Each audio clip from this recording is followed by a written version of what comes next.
this demon spawn, it's fake it till you make it, I suppose. I believe that at some point this demon spawn will actually have 38 intelligence. Um, but maybe not, maybe not. Like, as a necromancer, you don't really need to have that much intelligence because necromancers don't have firestorm like level 9 spells. They have death's door, I suppose, but death's door is not on the same level as firestorm. It's not something that you get and you win the game with. Um, okay, that kind of hurt a bit, but we were able to survive it. Ring of evasion. Do I care? I don't think I care too much about having 38 intelligence. Gonna replace, yeah, gonna replace one of my rings of intelligence with a ring of evasion. And I'm still looking forward to getting Kiku.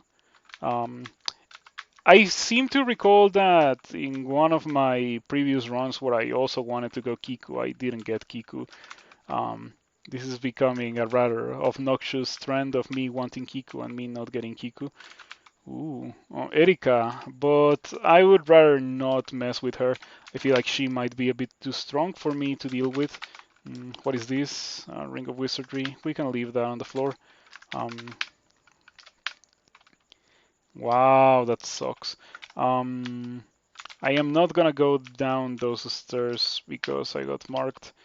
Mm, I can roam the level. I don't think it's that much of an issue now that I'm not marked anymore. But I definitely should not be in, in that place where I got marked. That's why I immediately left the level. Oh, there's a potion of 3 right here that, once again, I am not auto picking up. Um, hmm.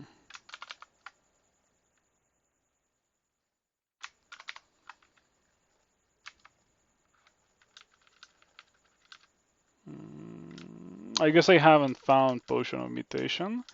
Yeah, I was thinking of turning off and turning on all of my items, all of my dangerous items. Wow, Maimon's Demon Whip is trash. I am absolutely not using that. It is barely better than normal whip of Venom, which funnily enough I do have a +2 whip of Venom. I wonder how much different it is. A -2 Demon Whip of Venom and a +2 whip of Venom. Hmm. Anyway, I don't know if I should fight a Maimon. Um, Immune to torment. I think that the correct thing to do is to just breathe teleport. Yeah, that's absolutely the correct thing to do. Um, a Maimon there, I think, would have killed me.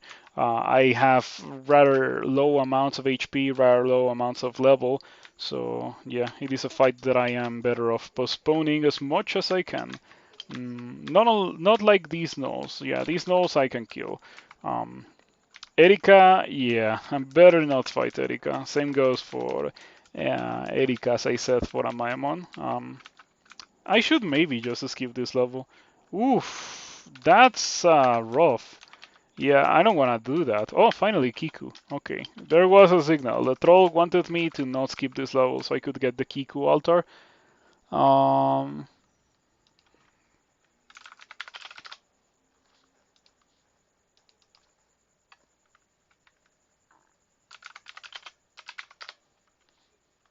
mm, mm, okay.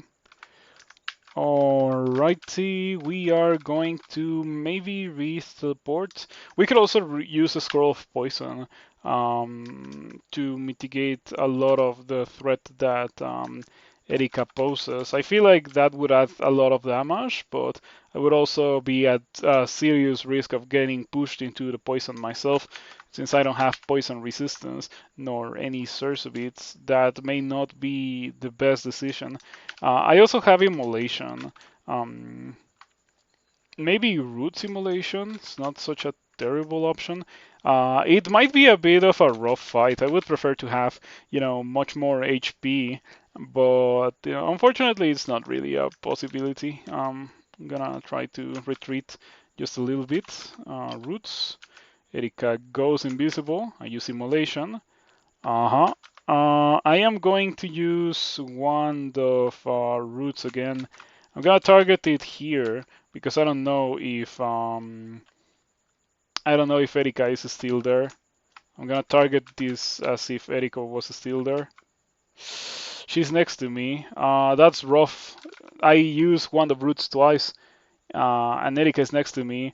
She is probably seriously hurt because of the roots and the immolation. So she might explode, but if she deals any damage to me before she explodes, I might die. Let's see what happens. Yeah, okay, that went exactly how I wanted it to go. Let's go upstairs now. That's smells like Grumband. Yes. Oh, he has a pretty messed up weapon today. Glaive of Distortion. The game is not pulling its punches today. Okay, I think we can probably do D7. I'm glad that I was able to kill Erika. Now let's see if I can kill these bees. Let me retreat into this little corridor and shoot at the bees. And yeah, shouts to Stingray. Stingray is pretty great for dealing with early game monster bands, such as the bees.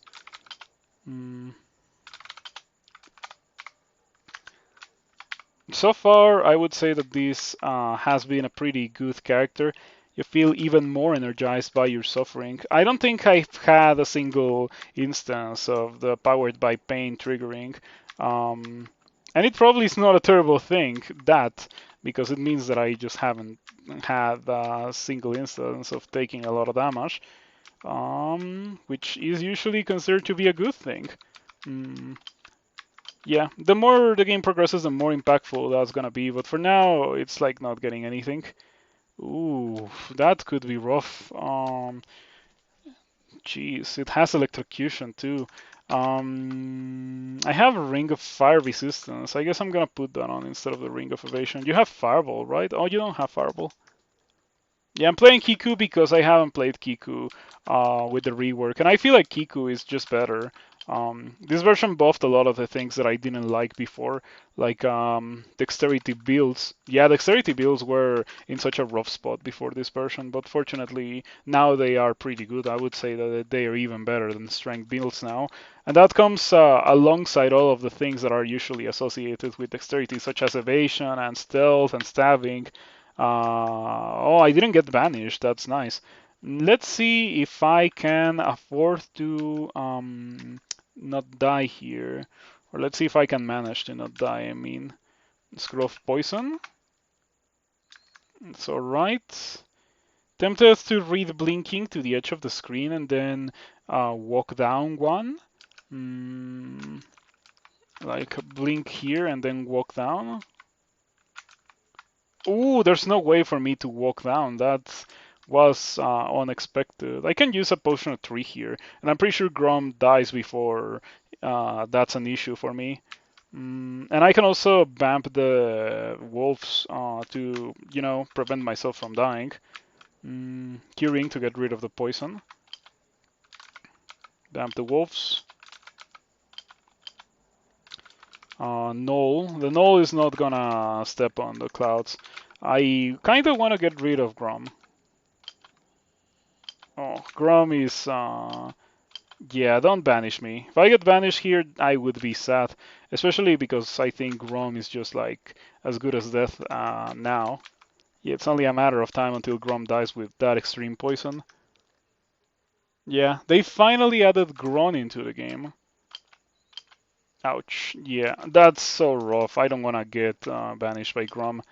But fortunately, it was not the case. I was able to just kill Grom. Beautiful. Maggie too. Jeez. With some skills. So the trick that I used to kill Grom wouldn't have worked on Maggie. She definitely has the damage output necessary to kill me.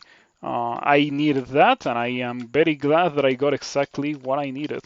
Now I need the tree form to wear off, and I am going to walk in the opposite direction of Maggie because I cannot quite kill her. Wow. Okay. I don't know what's happening in this level. It's D9. I feel like it may be a bit too early for an orange demon. If I already have issues with lower level demons, such as imps, I definitely don't want to have an orange demon as well. Mm. Oops, all uniques. Yeah, pretty much. It's only uniques in this stream, apparently. Okay, this is actually a pretty fantastic setup for me. It is exactly the correct setup. In fact, it was so good that maybe I should have cast Animate Death. This is Eric as Remains with the Scimitar Flaming. Am I going to use that? Probably not. Probably not. This character has had some pretty fantastic loot drop for different kind of character. Like if I was just a melee character, I would be extremely pleased with what I have. Um,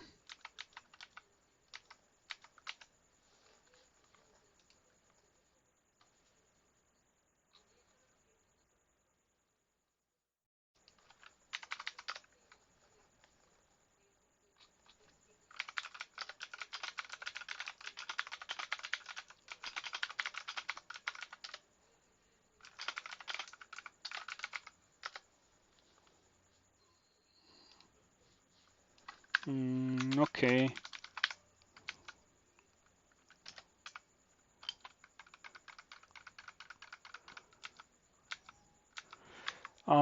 I don't want to mess around with any of these uniques. I just want to leave this level. Okay. The game is not letting me leave the level, however.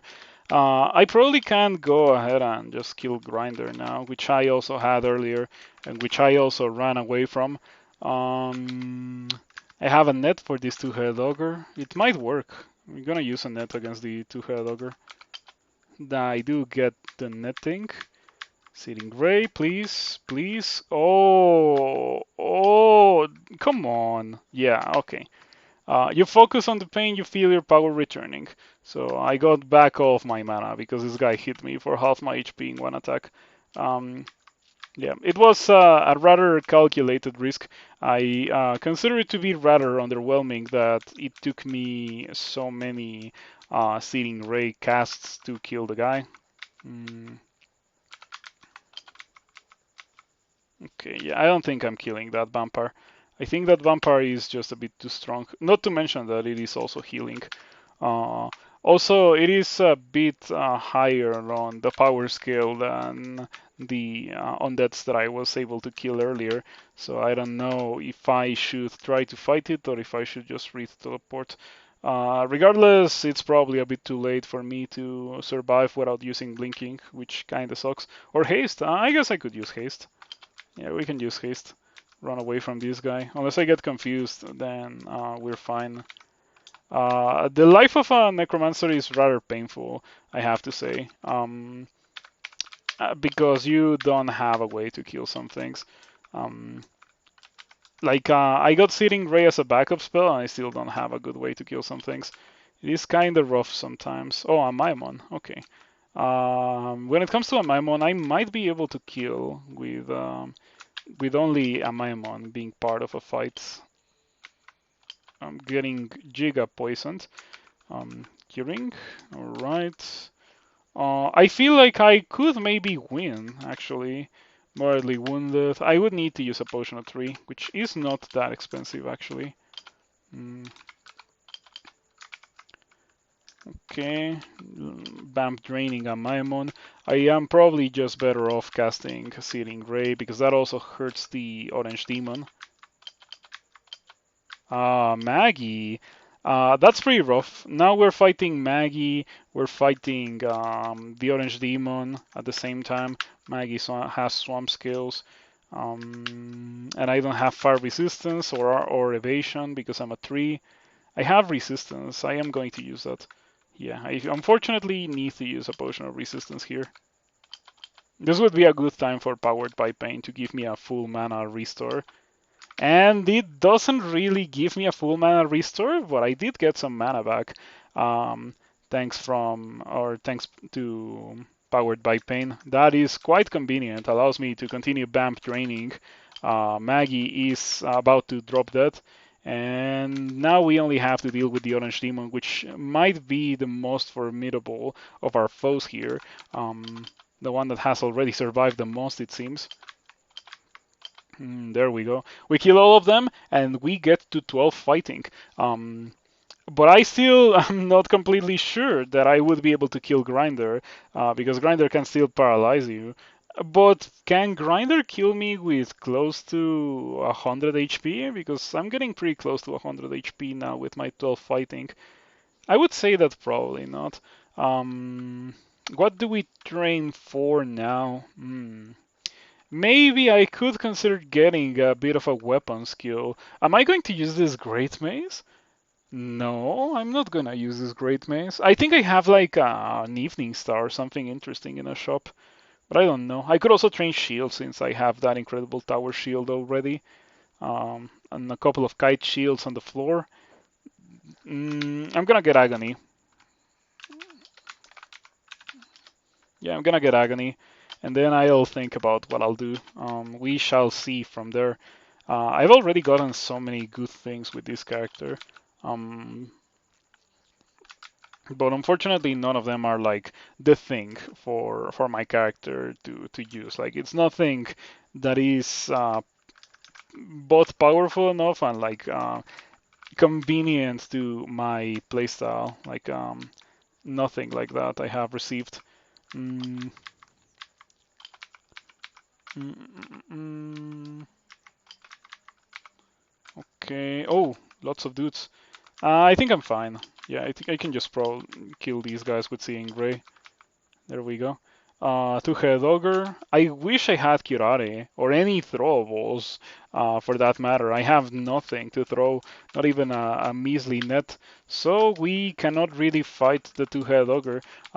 We have already gotten almost two-shot by a two-head ogre. I guess it's time for me to revisit the grinder level, which was this one.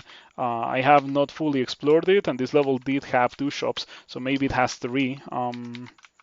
Another Ring of Intelligence, but unfortunately I am no Octopus this time. I am only a Demon Spawn, so I can only wear two. I also skipped this D6 because there was an Ogre, which I can probably kill now. Yep.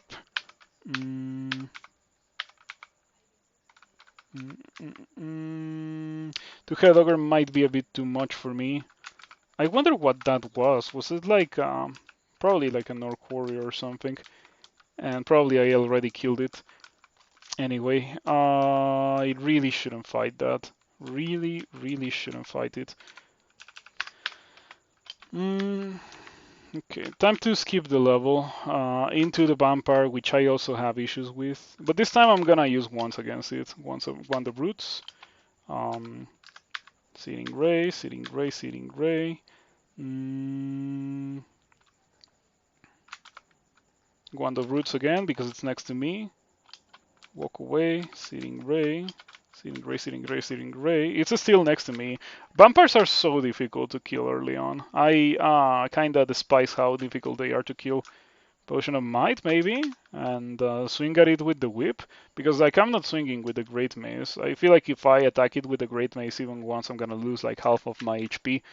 And I don't wanna have that happen to me, so yeah, Potion of Might.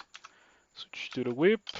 Hit this guy with the whip and lose the fight. Oh yeah, I'm losing the fight, alright. Yeah, some things are just ridiculous. I cannot hope to win against this guy. This is such an annoying start because of this kind of thing.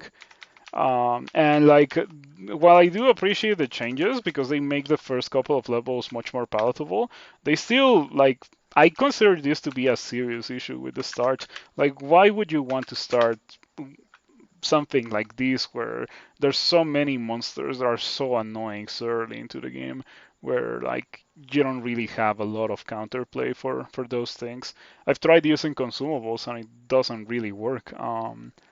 Yeah, it's so rough. But anyway, let's explore some of these D11. Hopefully it will be devoid of vampires. We can probably vamp drain this Manticore, and it does work quite well to vamp drain the Manticore. Yeah, I like this. Give me some Jacks. Jacks I can easily deal with. Even if they hit me, I can vamp drain them, and I can also lure them towards a corridor just to sap them with my Searing Ray. But unfortunately, not everything in this level is Jax. We also have a two-headed ogre, which is really difficult for me to kill. The roots release their grip on the two-headed ogre. I think that Wand of Quicksilver gets rid of the roots, which is very much a non-bow. I think if you get Wand of Roots, you want to see Wand of Acid or Wand of Light, not Wand of Quicksilver. If it works like that, it may have been just like a rather unfortunate coincidence. All right. With this character, I'm using Mana Regen, by the way. Mana Regen is, in my opinion, extremely good with a Necromancer, since they have access to Vamp Drain. I think Vamp Drain is probably one of the better level 3 spells. It is like Freeze in a lot of regards, and Freeze is just like an incredible spell. But Vamp Drain, unlike Freeze, heals you, which is definitely something that I appreciate quite a bit.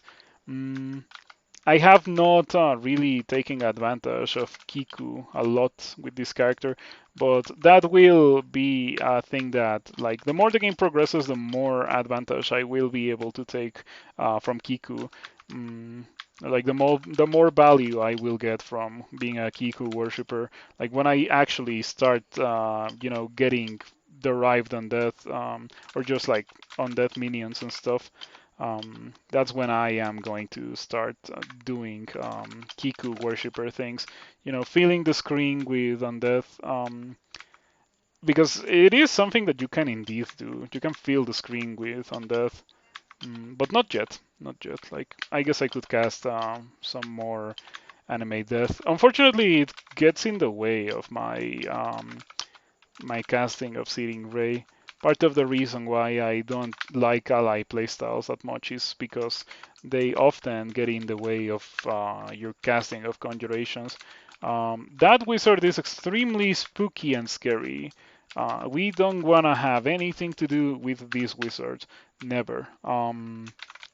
Because we don't have willpower, so it is a one-way ticket to the abyss, and therefore dying horribly. Um, Kiku is supposed to be super strong, but you just hate the playstyle. Yeah, it is powerful, but like it really is not for everyone. Like it's a very powerful ally playstyle, but if you don't like the ally playstyle, it's just a straight up not for you. Um, Okay, vampire mosquitoes are immune to negative energy, so I have to kill them with Searing Ray. This acquirement of Searing Ray early in the game was a very big deal. It was a huge game changer for this character because it's given me a tool to be able to kill many dudes here.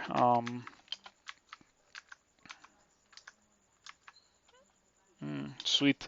I think that Searing Ray from the quiver is smart enough to target itself in such a way that it wouldn't hurt allies. That's pretty crazy. Because I was like using it there from the quiver and it was not completely insufferable. So I appreciate that. Um, okay, let's see if we can get throw letter out of this guy. No throw letter. Not like I'm using a terrible armor by any means. I have swamp skills, which are pretty good. I like the poison resistance. Makes it so that I can use a scroll of poison. That's absolutely Lodul's band, by the way. There is no way this is not Lodul's band. I'm gonna lure them all over here.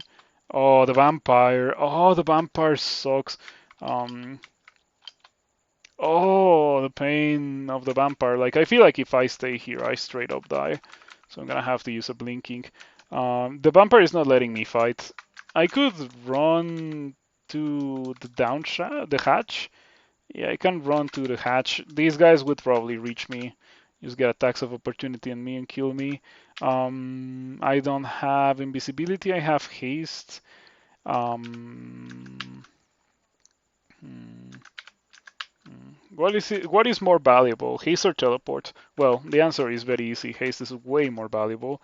So I'm just gonna grab that potion and re-teleport, and then just escape the level. And yeah, like the only issue in this level is the vampire. I can kill those ogres like it's nothing, but the vampire is unkillable. It is impossible for any character to kill that.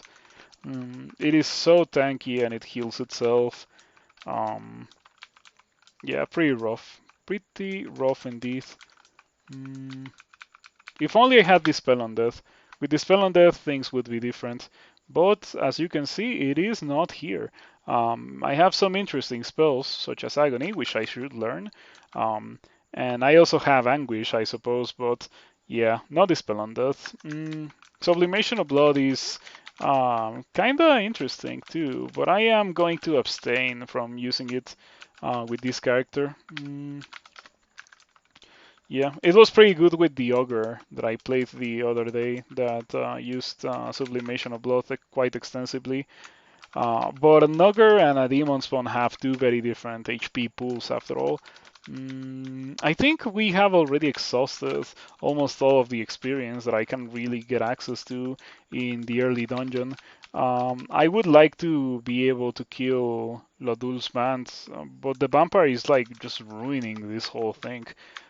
If it was not for the vampire, like the ogres die super easy now, but the vampire doesn't. The vampire is unkillable, so I can't really fight them.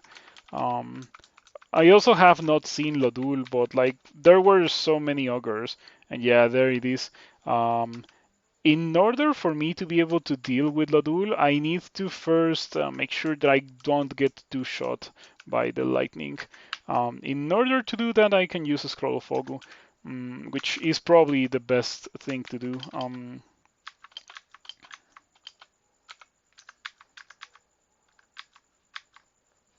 Yeah, this is fine. I don't think that Ladul can kill me within melee range. How hard do you hit, actually? Oh, 30! That's actually quite a chunky melee attack. I see that Ladul doesn't have a giant club or a giant spike club, so may not be that bad after all. I think a two-head ogre is more dangerous than Ladul in melee. But yeah, the vampire is unkillable. So we were able to kill Lodul, and we got 355 gold as a reward for doing that. That's Lodul's gimmick. The whole reason why you would want to fight Lodul is because he has a pretty good amount of money. We're about to level up to experience level 12, but I think that I should just give up on doing the lair and just go do work now. Or like the other way around, like give up on doing the rest of the dungeon for now and do lair. A place where my dispel undead, well, my lack of dispel undead, it won't be as much of an issue. Um, Also a place where I can actually vamp drain dudes. Ring of Protection. Do I care about that? I would say that a Ring of Protection is probably better than a Ring of Evasion at this point in the game. Or like at any point in the game, really. Because like early on, it's probably better to have 4 armor class than 4 evasion. And the more the game progresses, the more obsolete the Ring of Evasion becomes. Because you can just use a Ring of Dexterity instead to get potentially more evasion alongside, the other good things that come with having a lot of dexterity. Hopefully I can get this boulder beetle zombie. Oh, I didn't get a zombie. I did kill it, but I didn't get a zombie. That's so lame. Lost my reaping status effect. But I have a couple of zombos. Should be fine. Your crawl server just went down. Which server were you playing on? I play in Kelby, and Kelby doesn't really give me issues. It's very, very rare that Kelby is annoying, and that's why I switched to Kelby. I used to play in Akrasiak, but Akrasiak had issues with lag quite frequently. Ooh, we found acquirement. Let's see what we got. +1 hat, Staff of Death, Arbalest of Freezing, and a ton of gold. All of them rather respectable options, I have to say, but I don't think I want any right now. Especially the Arbalest is very counterintuitive to what I'm trying to do. Look at this delightful Layer 1 Catoble Pass, perfectly reasonable for a Layer 1 character to be able to deal with a Catoble Pass. It is actually not the end of the world because like I can use consumables for killing it. And yes, I suppose Wand of Roots and Wand of Quicksilver don't work together at all. You use Wand of Quicksilver and it just removes the roots. I choose to step forward and be next to it so I can Agony it. 71% chance to Agony with 3 pips of willpower. Agony is just a good spell. You have such a solid chance to affect monsters, even if the monsters have a lot of willpower. It is insane. I don't have magic mapping, so I cannot just go into the volcano. I need to find it. Mm. Berotato, yeah, I've heard that Berotato has a lot of issues. I never played in Berotato. I played in the original one, Berotato 1, I think it was. Well, just Berotato, I guess. The current one is Berotato 2. Corpse Rot, Zombie Hands, Death Channel, and Simulacrum. Those are some serious spells. Much to my dismay, however, Kiku didn't give me this spell on that. I would have loved to have that, but I can definitely make use of Zombie Hands, Death Channel, Corpse Rot.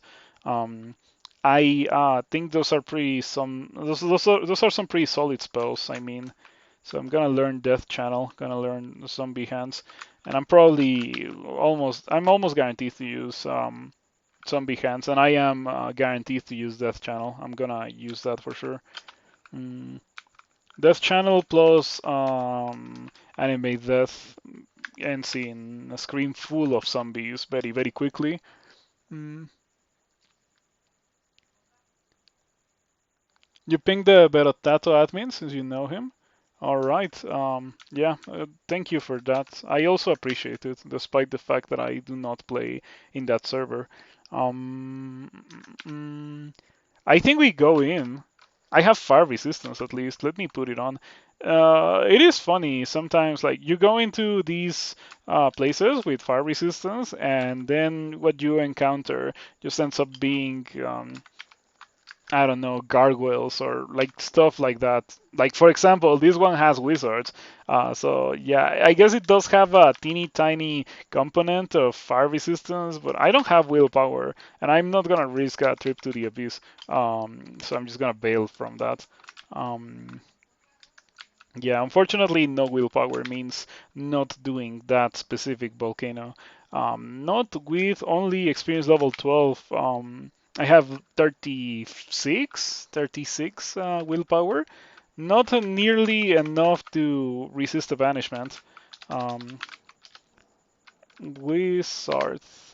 Banishment, 52% chance, it says. The game says that it has a 52% chance to defeat my willpower. And it's not only one wizard, it's like 5 or 6 in there. So yeah, like the correct thing to do is to just immediately turn around and not do that. Unfortunately, that's a very shared sentiment among a lot of the volcanoes. Like there's very few of them that are actually like, yeah, it was worth it to come here. Like you would feel whenever you go into a Bailey or a Gauntlet, or even an Ice Cave. Ice Caves can have some pretty good stuff, but volcanoes I feel like are some of the worst portal vaults. But anyway, let's go ahead and put on the Ring of Intelligence again. Replace the Ring of Fire resistance. Am I carrying a Ring of Fire? Because if I am, I should probably replace it or like throw it onto the floor. Um, okay, I also have Death Channel. Let me cast that as well. It would be pretty nice to have a spell that, like, something along the lines of Irradiate would be pretty good here. What are the worst portal bolts? I would say that the absolute ultimate worst portal vault that can exist in any given game is probably the Hall of the Hellbinder, the Wislav. I don't do that one. Like, that one is truly messed up. It is on the same level as a difficult Pandemonium level, full of Hellions and other ridiculous monsters that you really don't want to mess with. So yeah, that one would be the single worst. But generally, I would say that it's probably Volcano. Now that you mention it, Volcano is not good at all. And yeah, this is exactly the reason why you wanna be a Kiku worshiper if you're gonna do this. I just killed a wolf man, and I got more derived than death out of killing the wolves than there were wolves in the first place.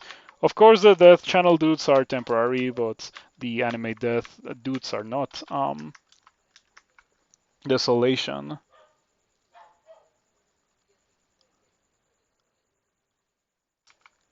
Desolation is not terrible. I feel like it can be a great last ditch resource for some characters that are like absolutely horrible. Like I don't have anything to lose if I get killed here, and I have much to win if the loot is actually good. Kind of characters. I generally don't do Desolation Assault because I generally don't get that kind of character very late into the game. But whenever it happens, it is a good thing, in my opinion. Wow, this ogre has no armor class. How did you get this far into the game with no armor class? Mm, anyway, yeah. So Desolation has like a bit of an edge um, on the volcano for that. Volcanoes are like 90% of the time extremely disappointing. And the best portal bolt by comparison would be, in my opinion, something like the Gauntlet, where I feel like Gauntlet is the pinnacle of fairness. You see what you're gonna get, and you see what you have to fight in order to get what you would potentially get, and it is your decision to fight those things. Um, it even gives you time to rest between stages of a gauntlet, gives you time to prepare before starting the fight. It is, in my opinion, great. I wish more parts of the game were like the gauntlet. Um, Desolation is dangerous, but you like it for its theme. The way it makes you change your tactics to be different from the main dungeon, using the clouds as substitutes for walls. Yep, that's cool. Like, you really need to use the walls. If you don't use the walls, you're gonna be in some serious trouble there. Just as I am right now in rather serious trouble. I'm getting hit by 3 elephants. I'm gonna bump drain. Like, I'm bump draining, but I'm losing HP every turn. The thing is that I want to kill an elephant and get some derived on that and then hide behind them. Um, Hopefully get some mana back. That would also be nice. And yeah, my derived undead are definitely carrying me here. The whole Necromancer playstyle is like struggling to turn on a chainsaw, like pretty much just like pulling on it and pulling on it, and then you finally get it to turn on, and then it kills everything. That's really the best way to describe the Necromancer playstyle. And the more you go ahead and like go through the game, the better you get at getting the chainsaw to start pretty much until the point where you can do it rather effortlessly. Until you have zombie hands, that's true. Yeah, Baileys are among the best. Like I would say that Bailey is the absolute best because it's so fair. Um, but Bailey is my second pick. You can be rather disappointed with some Baileys, but I feel like rather frequently they're pretty good. I enjoy to do Baileys quite a bit. Um, in your opinion, late game Ice Cave is meh too. Also, Desolation Assault unless you are OP. Mm, with the Ice Cave, you also have a point. Like I feel like D14, D15 Ice Cave is like a bit too messed up for what you get from it. Like the other day, I went into an ice cave and I fought 2 ice fiends. Like I think it was a D14 ice cave, and I knew that I had like a very reasonable chance of getting 2 ice fiends, and I got 2 ice fiends, and it was awful. Um, so yeah, but fortunately I was able to kill them because I had some pretty good loot or like some pretty good firepower. Gonna push these guys towards Gastronok. Mm, I think the elephants can get rid of Gastronok quite well. Hopefully I won't get airstruck by Gastronok, however. That would be painful. Did I get airstruck by Gastronok because I suddenly lost a lot of HP? No, the Komodo Dragon just beat me, And then the Komodo Dragon beat me again. So no Earth Strikes yet. Gastronok did get rid of one of my elephant zombies.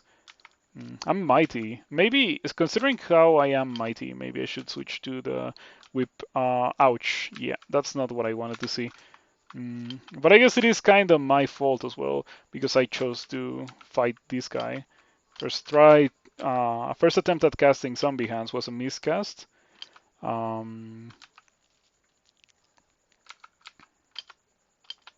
Gastronok dies. Hat of Stealth. Probably not worth it to do that, but I did it anyway. Because I am done with running away from things. I already ran away from enough things in the dungeon. There were so many uniques to run away from in the early game. Let me probably replace my zombies, but I want to have Vamp Train in the quiver.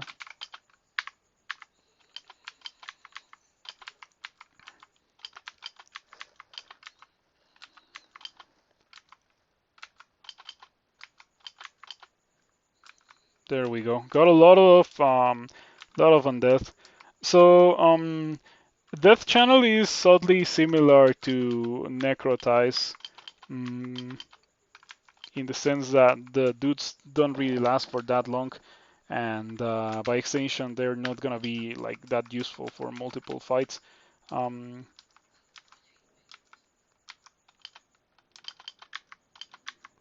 all right, I managed to get a little bit of extra zombies. I still have Death Channel, um, but yeah, not for much longer.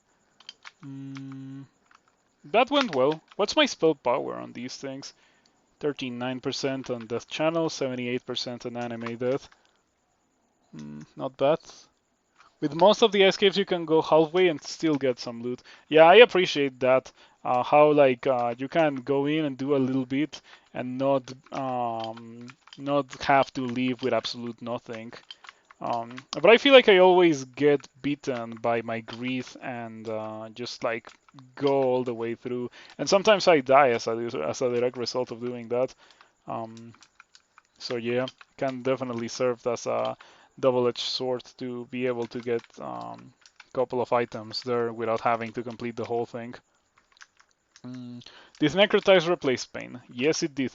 A Necrotize is this thing, which doesn't deal damage to you and is Animate Skeleton plus Pain combined. If you kill the monster with this, it will turn into a skeleton, or it has a chance to turn into a skeleton anyway. It is so much better than Pain.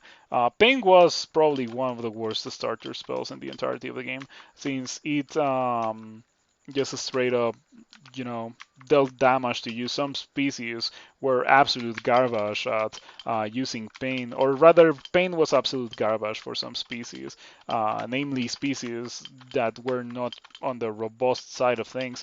Like I would say that even as a demon spawn, I would have some serious issues using Pain. But Necrotize removes one of the greatest lackings of Necromancer in the early game, which was like a good level 1 spell. So yeah, I am very happy with that change. Definitely makes Necromancer something that you can actually consider starting now. In my opinion, that's the most impactful change to the background. The fact that now they have a good spell to begin the game. This guy is up, so I won't be able to exclude. But I have a ton of zombies, so this should be fine. I'm gonna position myself in such a way that when Uruk inevitably throws some jabs, I will be able to protect my zombos. I have an 8-headed Hydra zombie. Very nice. Uruk dies, Kiku accepts your kill, and I got a +1 Demon Trident and a couple of jabs out of that. The Demon Trident might be my weapon. It's not a terrible weapon by any means. definitely quite good. I think I even have brand weapon, so we could just read brand weapon on this, see what we get. Oh, geez, okay, that's definitely good enough to carry around. Just to like keep in consideration. Just demon spawn stuff to get a Vamp Demon Trident by Layer 2. At this point, it is not unreasonable at all to get a lot of strength, wear rather heavy armor, and just press staff with my Demon Trident. It is definitely not unreasonable to do that and fight alongside my undead minions.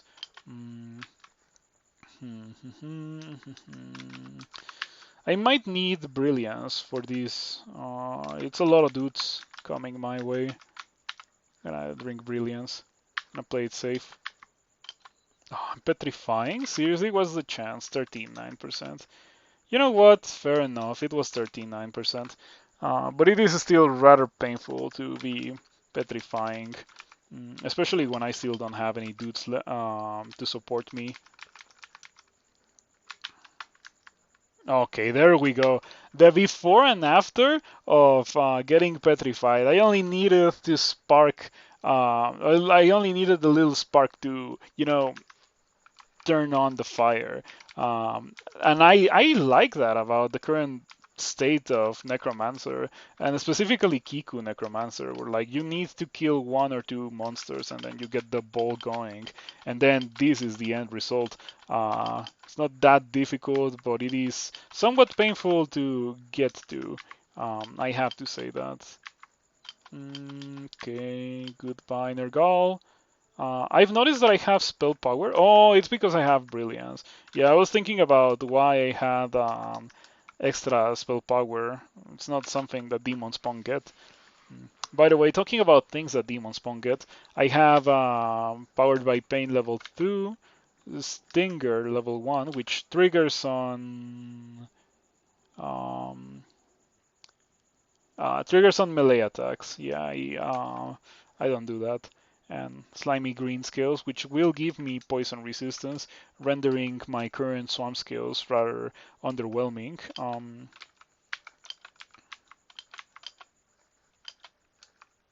Okay, I got a fair amount of zombies out of my death channel.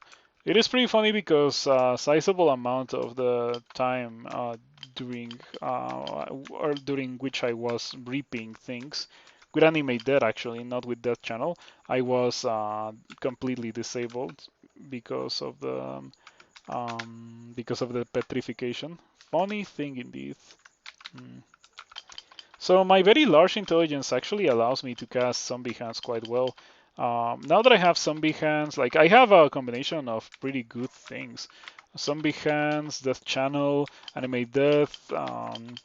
The game shouldn't be difficult. It's also, it is going to take me a bit because it is significantly slower than my usual playstyle.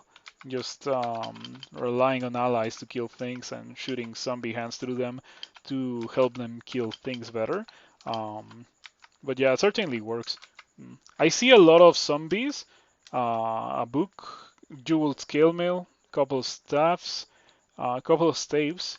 Yeah, and I have like I am relatively high on power level since I have these spectral dudes alongside my zombies.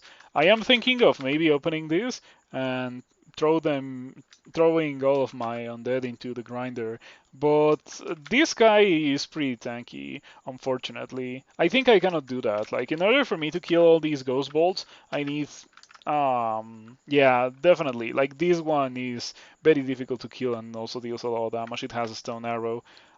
So yeah, I won't open this. This one has toxic radiance, but I have poison resistance, so it's fine. So yeah, I need to get this spell on death. Definitely looking forward to getting that. Okay.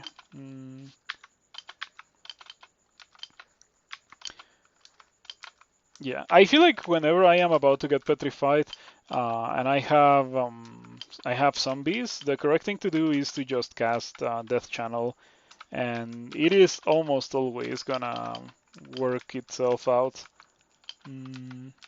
Or at least it seems like that so far. This is definitely a situation where I might benefit from casting Animate Death. Because I want a lot of bees, and I will get a lot of bees if I cast Animate Death here. Lots and lots of bees.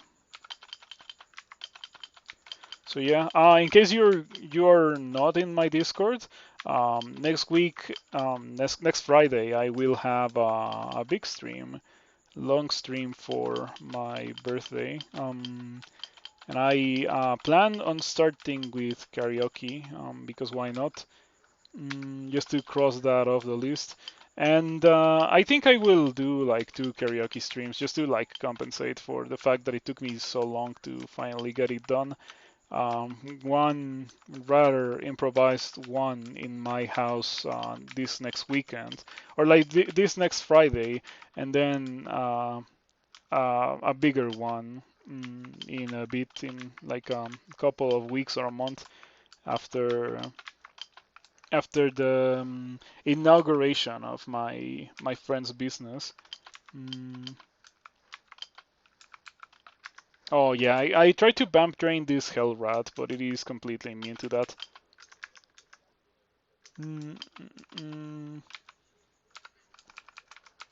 So yeah, have you tried playing new Necromancer? If so, what do you think about it?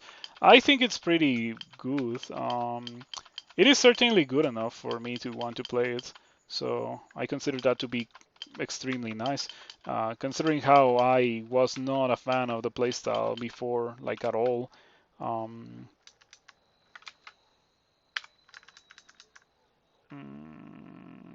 that's fine.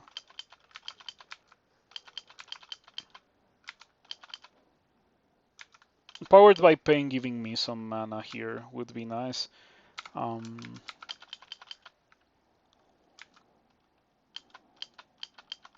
Jeez. Okay, yeah, as I mentioned, Powered by Pain giving me some mana here would be nice. I don't think it's gonna happen. I don't think Powered by Pain is gonna give me mana. The unfortunate thing, however, is that I don't have potions of mana identified. And yeah, I was thinking of blindly drinking that. Oh no, I do have one. Yeah, okay, let me drink it. 14 HP, rather spooky. Gonna vamp drain this guy. And vamp draining it got me the kill. Pretty sweet. Yeah, the only reason why I had red poison there momentarily is because, well, it is understandable why I had red poison, because I have the severity of the poison is determined by your current HP. So yeah, no wonder. This is looking kinda spooky. I may have to re-teleport before I continue, spending consumables to win a fight that I can just like easily disengage of. A port, or like not a port, but like recall would be a nice thing to have right now. It is also a thing that no longer exists for the player. But yeah, other than some specific types of recall, I think Null worshippers get it, and also Hep worshippers get it as well to recall their ancestor. But like for my undead, it would be nice to have it right now. Scroll of Poison. I'm getting petrified. Not very nice to get petrified at such low amounts of HP. I would be a bit more confident regarding my petrification if I was at full HP with some undead, but I unfortunately have neither of those things. But by the time I come out of the petrification, not only do I have more HP, but I also have some undead allies to protect me, including this wyvern, who knows where it came from. I am not gonna complain about that. We take those.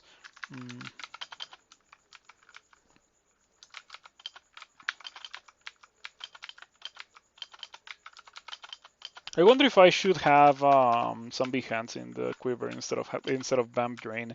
I feel like I am now in a position where the correct thing to do is to just hide behind my undead and just support them with zombie hands. Mm, that longsword is pretty bad, you know. What it is barely worth it is barely like worth the name of an artifact or like the title of an artifact. It was a +0 longsword of electrocution that gave you extra stealth. That's all it was. Um,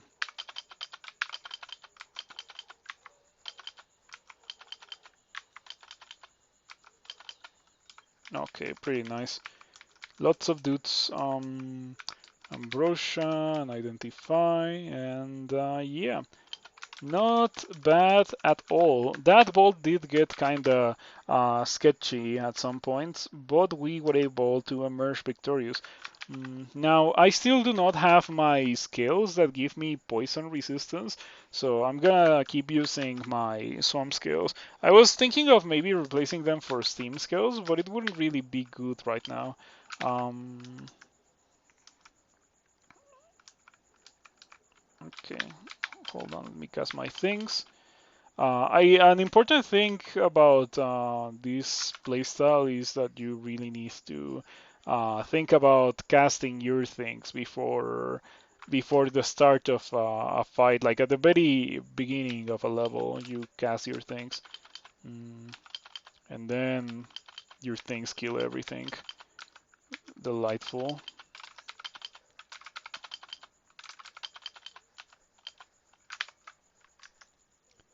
Did you check the acquirement yet? I did.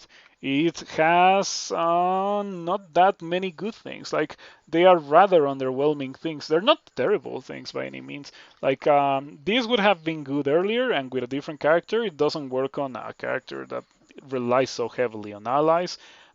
This I didn't feel like acquiring a +1 hat with no brand, and the game gave me a hat anyway.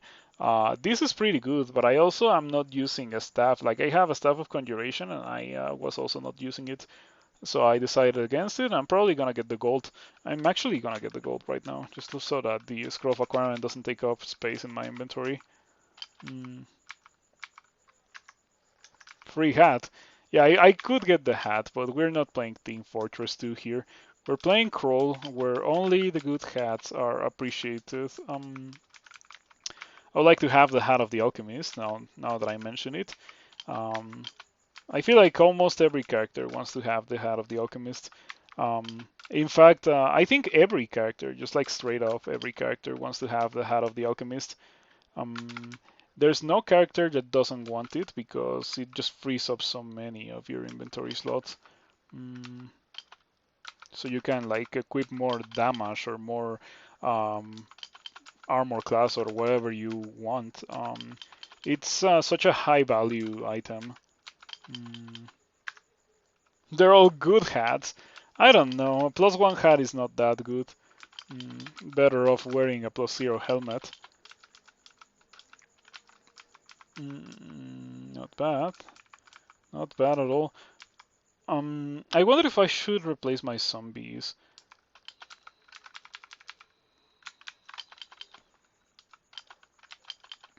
No, I still have a fair amount of them.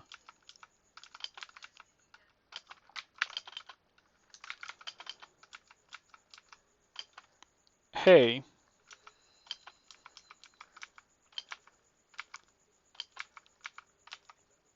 Hmm.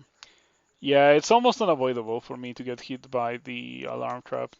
It's okay. You meant to type that in a different window? It happens all the time, don't worry about it. Mm,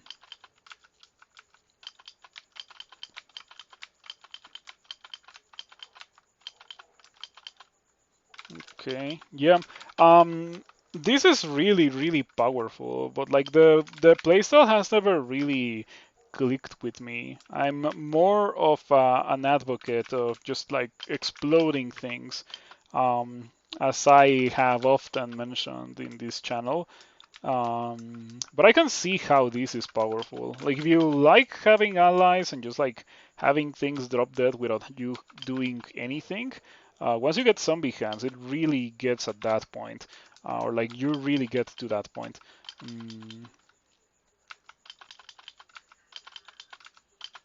Yeah, just take a look at this. The damage is actually insane, and it doesn't really cost you that much mana either. So definitely a viable playstyle by all means. Much better than how it used to be. Before it was so bad that I didn't even attempt to play it. As I mentioned in the Necromancy overview a while ago, I didn't even like Necromancer back when it was at the peak of its power. But this version of Necromancer is quite nice now that Zombie Hands is such an accessible thing. In my opinion, Zombie Hands fixes one of my greatest issues with Necromancer, which was the fact that like you sit behind your zombies and then the zombies just like either kill the thing or they die, and you weren't really able to support them from the back row. But with zombie hands, you can definitely support them from the back row since they don't hit allies. Got a lot of zombies there, or a lot of specters of sheep. Yeah, Necromancer spin dart. Demon Spawn Necromancer of Kiku. And I haven't gotten a lot of things. Yeah, I haven't gotten a lot of mutations from leveling up, but maybe soon. I'm about to level up to 14 after all. Wouldn't be surprised if I got another mutation at experience level 14. And yeah, I'm just running around casting Death Channel on zombie hands, which Kiku so graciously gave to me. Might as well take advantage of them. Alright, now what do we train for? Evocations. Evocation sounds nice. Yeah, 12 evocations sounds good. Might get even less than 12 because Tin of Tombstones, which is normally something that I would like quite a bit, is not really that compatible with the playstyle of having a million allies. I think the time has come for me to replace my current zombies, so I'm just gonna throw them into the grinder. Oh, but I have a Nidra zombie. Yeah, whatever. Yeah, I'll replace the Hydra zombie for the Jax. Not like it matters too much anyway. I'm about to be done with Lair. So the zombies will just not last for much longer.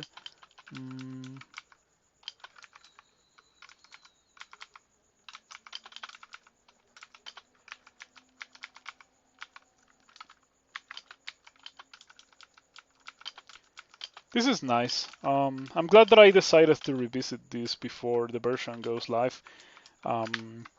Kiku will now grant you forbidden knowledge or bloody your weapon with pain once. Alrighty. I don't know if I care about any of those things.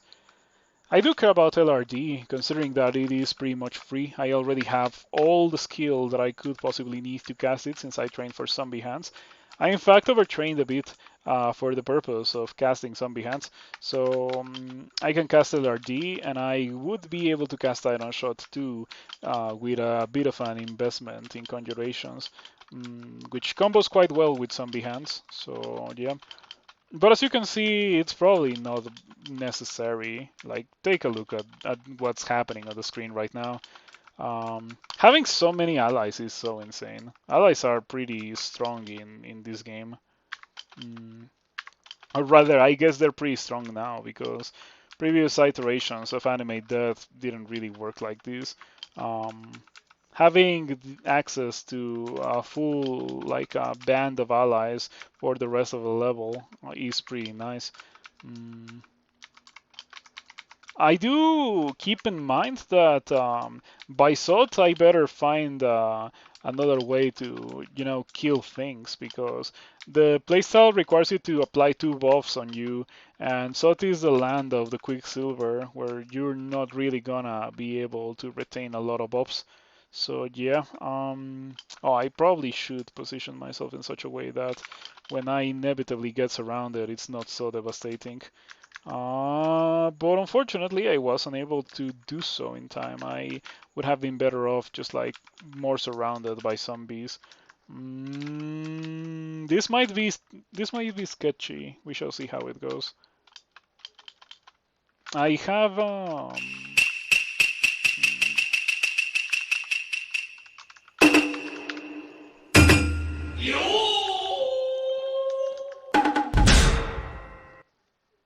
Torinsky, thank you so much for the raid. I appreciate it. Um, I hope that your stream went well. Mine has been going well so far. We've been playing some Demon Spawn of Kiku. It's been pretty rough, but now we're kind of like at the point where starting the chainsaw is pretty easy. Earlier in the stream, I made the analogy that playing demons or playing necromancer is very similar to trying to start a chainsaw and like pulling on the thingy and pulling and it not turning on, and then you get zombie hands, and then it becomes the easiest thing ever to turn on the chainsaw, and then you use the chainsaw to kill everything as it's about to happen. Um, I would love to have Irradiate here. Irradiate would be incredible.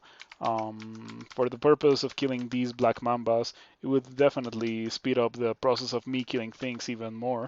It's already rather fast, it's just that I am in an unfortunately inconvenient position thanks to the Guardian Serpent. I got Red Poison, past Poison Resistance, a classic. Okay, the Cane Toad finally died, so I can retreat into my zombies, and now these black mambas are just death. Perfect. Hmm. You feel that? Was a rough day of crawl log for you? What were you playing today? Still more Formicid? I insist that you should wait until 0.29. It's about to release too. Um, Give it like a month or so and it's gonna release.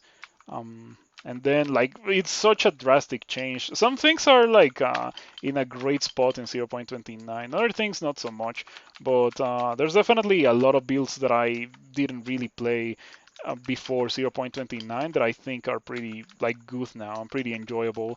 Most noticeably swords dexterity builds and like stabby stealthy builds are also in a pretty good spot since they also happen to come alongside a massive increase in damage. Like if you didn't stab the thing, now you're not completely helpless anymore. You can actually switch to your sword, to your big sword, and just like swing it around and kill everything.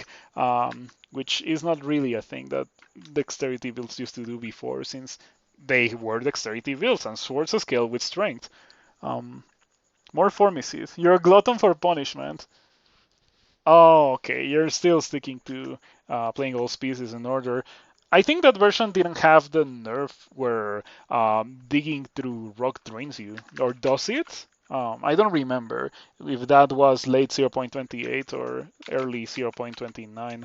Um, it's not that bad of a nerf, but it is rather lame in the early game.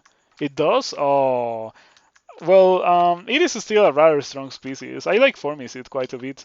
Um, it can be pretty rough, however, since you don't have access to other tools that are normally like, what you would go to, like your first resource when it comes to surviving nasty situations, such as reading teleport or reading blinking or just blinking away or using swiftness or hasting.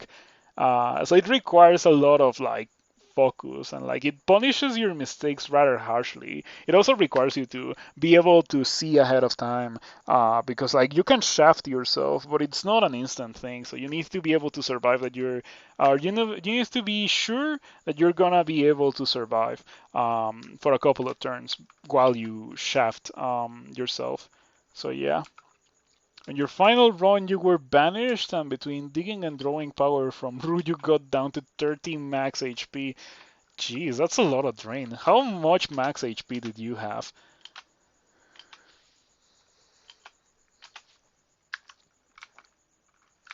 Mm, mm, mm, mm. I'm already channeling the death. You know what? It is time for me to get new zombies. Yeah, looking forward to also getting maybe irradiate with this character. Sweet. 108 max HP and you went down to 30. That's pretty rough. Yeah, Ru is a good pick for Formicid since you get access to the jump and the heal. Apok is also yeah universally good tool, of course. I would recommend you to try Wujian if you haven't already. Wujian gives you Serpent Slash, and Serpent Slash can be a very powerful escape option. It is like scroll of blinking kind of in the sense that it just like makes you break away from some monsters and so lets you run away. I like it. I like it quite a bit. I was that in D6 pack, 6 Hydra, Cyclops, Wyvern, Moccasin, Manticore. That sounds like a lot of out of depth monsters for D6. Vinder, yeah, pretty rough.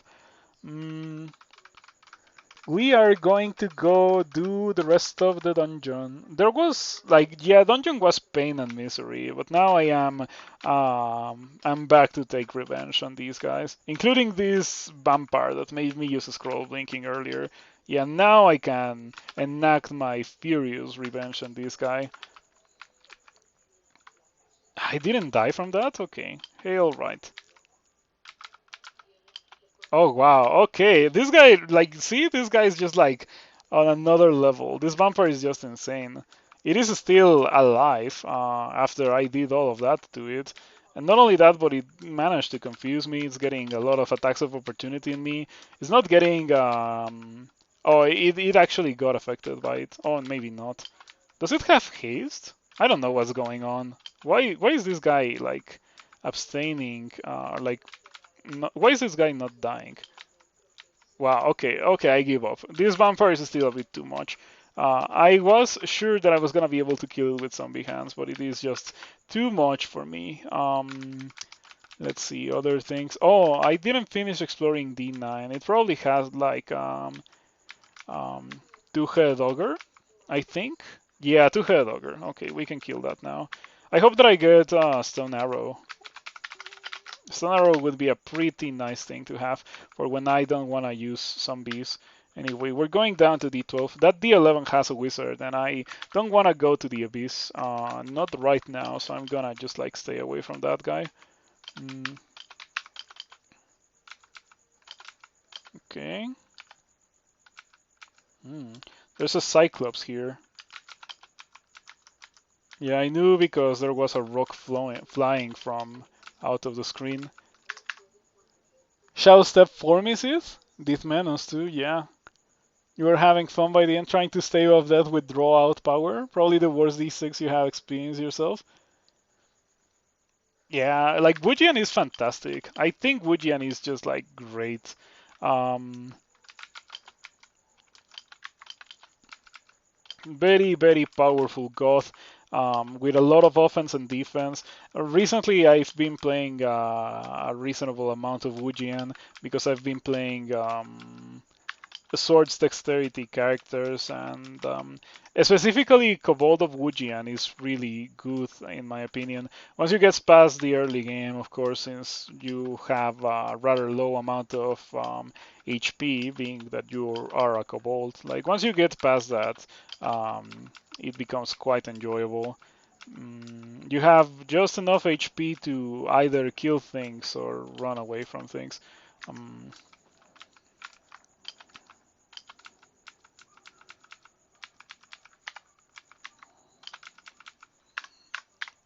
Wujian is good in 0.29. Can get out of opportunity attacks. Yeah, when you're using martial arts with Wujian, you're immune to attacks of opportunity too. It is a relative buff to Wujian, but kind of. Like it just makes it so that Wujian actually functions how Wujian needs to function. I don't think you can zombie hands on an invisible monster. I'm starting to think that you cannot zombie hands invisible monsters. Yeah, okay, that explains why the vampire was killing me earlier. Back to my ring of protection. Mm. Yeah, you can use Whirlwind doesn't seem as good with opportunity attacks. So yeah, like I just mentioned that. That's Azrael's band. The only way that a Hellhound generates this early in the game is if it comes as part of Azrael's band. And I don't have a lot of HP nor a lot of damage output. I think Azrael is also completely immune to zombie hands, so I don't want to have anything to do with that. For this guy, I need to resort to my good old friend Searing Ray, because unfortunately that's my best way to kill undead monsters that are completely unaffected by zombie hands. But Azrael is not undead and also has damage output that makes me worried. Damage output that definitely dwarfs Searing Ray, so I better stay away from that guy.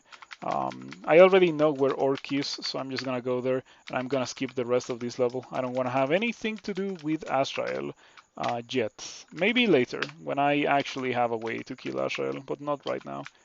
Mm,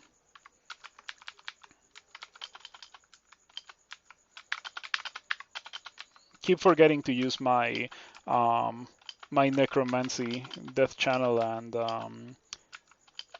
and animate death. Mm, but it is rather important. It is literally the backbone of being a Kiku worshipper. Um, you kill one or two things, and then your screen is full of zombies. Mm. Ooh, geez. Okay, that's pretty good. Um, oh, that's fantastic. I might buy these two. And I might also buy unarmed combat. But like, do I have dragon form on anything funny like that? Not yet. In fact, I'm rather low on spells altogether. Um, I guess I have lightning bolt if I really want another spell. Also, corpse rot, which is not terrible. Um, yeah, I think the current version of Corpse Rot gives you like a ring of. Oh, that's not Corpse Rot. This is Corpse Rot. It gives you like a ring of miasma if you kill things. And I would be very surprised if it didn't make you immune to that miasma. I would be very, very surprised. So if you take all of that into account, it sounds good in theory, but I have not had the opportunity to try it. It is a spell that obviously is better with melee character, which I am not. But maybe I could be, considering that I just got a manual of unarmed combat melee on melee necromancer. Maybe. Does Scroll have any spells that buff others? The closest thing to that would be Summon Guardian Golem, which kinda gives more HP to your dudes. The old haste spell could be used to haste allies, but obviously that is a relic from the past. If you wanna use it, you need to go to a much earlier version where food was still a thing. Oh, I shudder just to think about that. Um, Yeah, now there's no way to haste your allies. There's no way to buff your allies other than summoning an ally that can buff your other allies.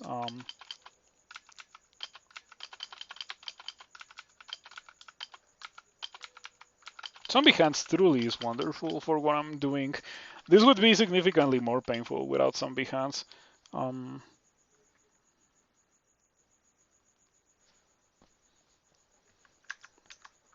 there are enemy spells that do that. Yeah, like monsters cheat.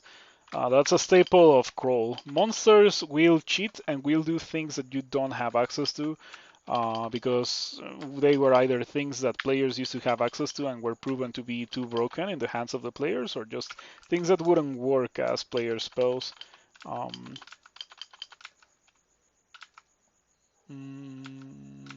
I'm rather low on zombies. I should probably get a refill of zombies. Maybe next time I see like an interesting dude, a knight or so. I don't think I care about any of these things. Maybe the potion of mana, since I have to use the one that I had earlier. I'm gonna buy that. Mm.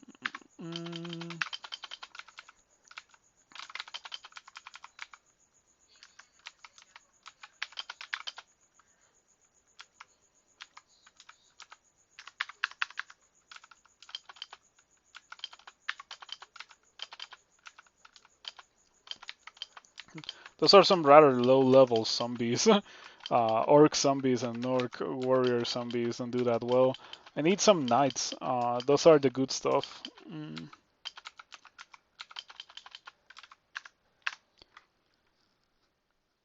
There were a bunch of old powerful spells like that which got removed. Yeah, haste was a spell in 0. I think it got removed in 0.20. So if you go to 0.19 or before, you could get haste. I think I may have gotten removed a bit earlier than 0.20. I think 0.20 was actually when the wands of haste and like the good ones were removed. People used to call them the good ones because they were the ones with like very nice effects that pretty much every character wanted. Wand of heal wounds, wand of haste, and um, wand of teleport. Yeah, those were the three. Okay, I'm gonna need a bit of extra mana. I'm also gonna need this priest to not smite me because I'm rather low on HP. But yeah, I think we got this now. Um, Also, I'm probably gonna get out of this with a lot of derived and death. I can also use Wand of Roots to support my dudes, since that doesn't affect allies, it only affects enemies. Ouch. I'm glad that that only hit me for 17, because it could have hit me for enough damage to kill me. That would have been rather annoying.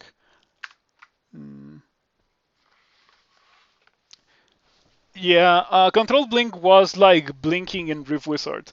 It was literally like that.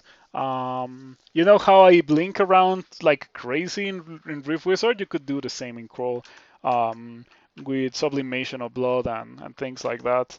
It was very high level for obvious reasons. And you couldn't use it in SOT. In fact, you could not, or I think you couldn't use the Scrolls of Blinking in SOT, or it was something like that. Like maybe it was that it made the blinking semi-controlled instead of actually controlled. Um, yeah, it was a different time for the game.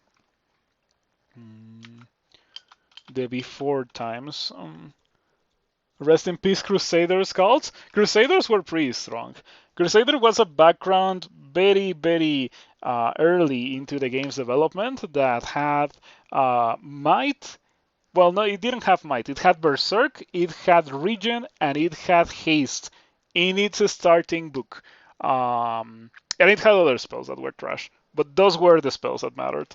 And yeah, it was insanely strong. Oh yeah, there was a spell that was control teleport too. There's been quite a bit of changes to Crawl, quite a lot of removals over the course of the versions. I don't like the current situation. I feel like it's not going well at all for me. I am kind of losing this. And I'm also rather low on HP and mana. It might be in my best interest to just like disengage and run for my life. Especially considering how there's no high priests on the screen right now. So yeah, I'm just gonna try to start running away because I don't think I'm winning this. The saddest part about this is that I don't have a way to support my dudes.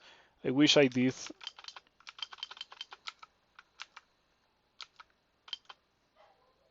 Your line of fire to the Orc Sorcerer is blocked by an Orcish idol. That's rather annoying. Yeah, I definitely lost that one. I can turn it around by reading a scroll of immolation, but I think that's rather unsafe. Did I kill the Warlord? I think I may have killed the Warlord, or is this the Warlord? No.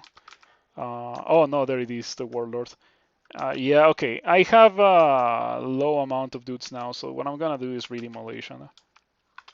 And now there's gonna be a fair amount of explosions, and I will be able to kill everyone. Hopefully including my zombies, which are gonna turn hostile. Wow, okay, the Warlord at least doesn't kill me, but it does leave me pretty low. The Warlord itself didn't die. I should consider myself lucky that that didn't kill me. Anyway, let's just make a run for it. Um, with the blinking, I am completely safe now. I just need to go to the previous level to rest safely and try to not get killed by this Orc Wizard. Imagine getting killed by an Orc Wizard at this point. That would be kinda lame. Okay, slow pressing of directions. And there we go. Now I can rest to full HP. That Warlord was unfortunately on the tankier side of things. Yeah, that Warlord, I think it had fire resistance or something. Because it didn't take a lot of damage from the immolation play where everything else died. Um,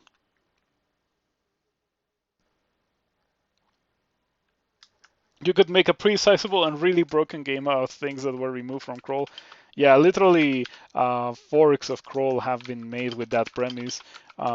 Bloat Crawl, as Talfon mentions. Also, some forks that are not Bloat Crawl preserve some of the things that were removed from the game. Yeah, you can look into forks. I don't know if there's like a centralized way to search for them. Since I don't really play forks. But sometimes I have the developer of bcrawl and Stoat Soup. I have had those two developers for forks in chat before. So you could try those if you want to play around with some things that were deemed not acceptable for the mainline version of crawl. What is this guy? I think it may is it a sorcerer? Can sorcerers go invisible? It's not a sorcerer, it's an orc wizard. Alright, that's actually not scary at all. But yeah, the warlord is unfortunately very, very tanky. If I was tankier myself, I would be able to run towards it and agony it a couple of times, but I cannot really do it. Wow, I think it missed me and it hit the invisible orc wizard. That's pretty funny. Got killed by friendly fire. Okay, the orc warlord is still affected by zombie hands. Okay, it's still distracted. It has an axe, right? Wow, it has. No wonder I'm not killing it. It has an axe. I'm gonna use Vamp Drain. Hey, I stole the kill with Vamp Drain. That went kind of rough. It's been one of the most difficult fights that I have taken with this character in the entirety of the game. I have a Rune Cloak here. I could buy it, but I am going to lose my cloak slot eventually once I get level 3 of the Weakness Stinger.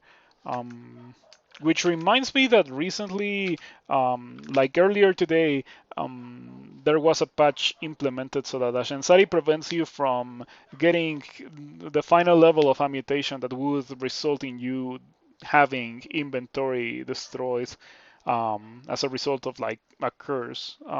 So like let's say that you have the gauntlets of war and you have the gauntlets of war and they're cursed and you get clause 3 before the gauntlets of war would be destroyed, but now Ashensari prevents you from getting clause 3. That will eventually be fixed for Demon Spawn, but I think right now it's broken. So if you want to go Demon Spawn of Ashensari to not lose an item slot, I think it may work or it may crash your game. It's like a coin flip chance. Another good change, if you use summons or undead to fight for you, you'll get less HP for the kills or less experience. Yeah, that was pretty lame. In fact, that change made me play a bit of Summoner. I think it was 0.28 when that was changed. And I appreciated that change, but yeah, it's still a summon playstyle. It is really not my thing.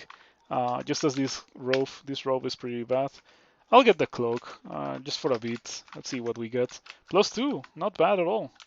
I'll take it. I'll take it momentarily. Ashensari feels not that impressive.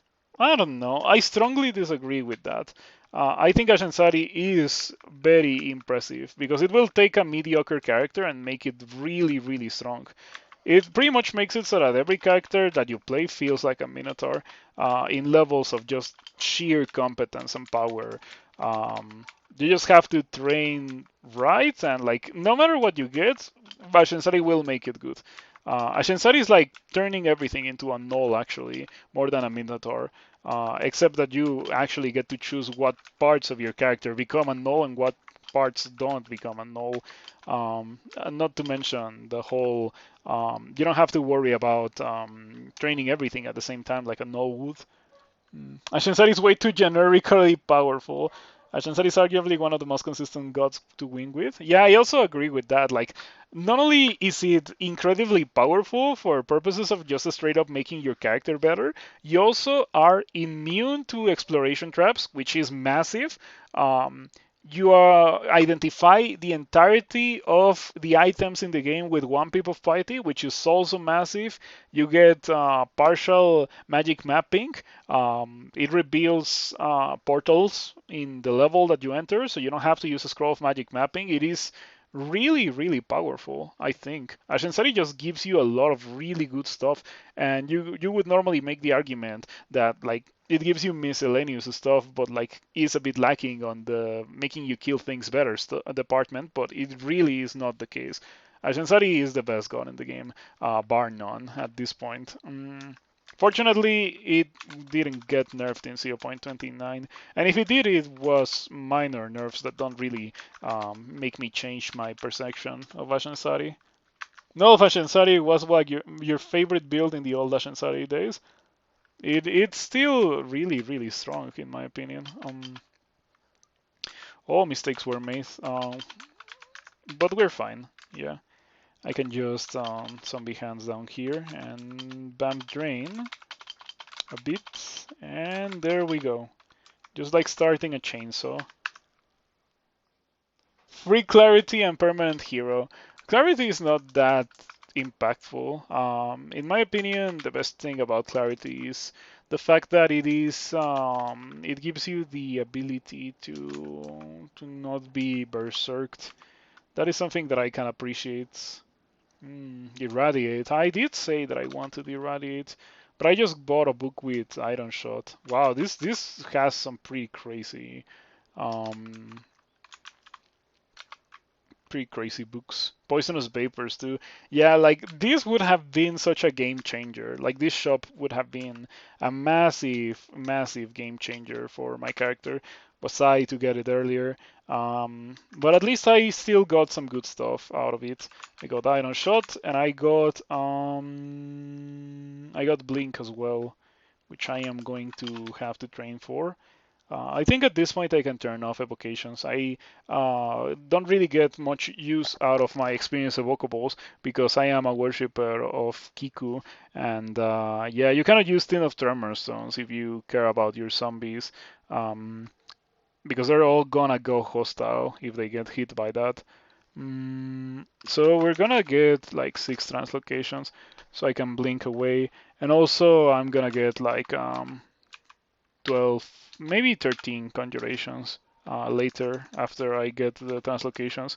And then we can kill almost everything in the game with the combination of zombie hands and iron shot.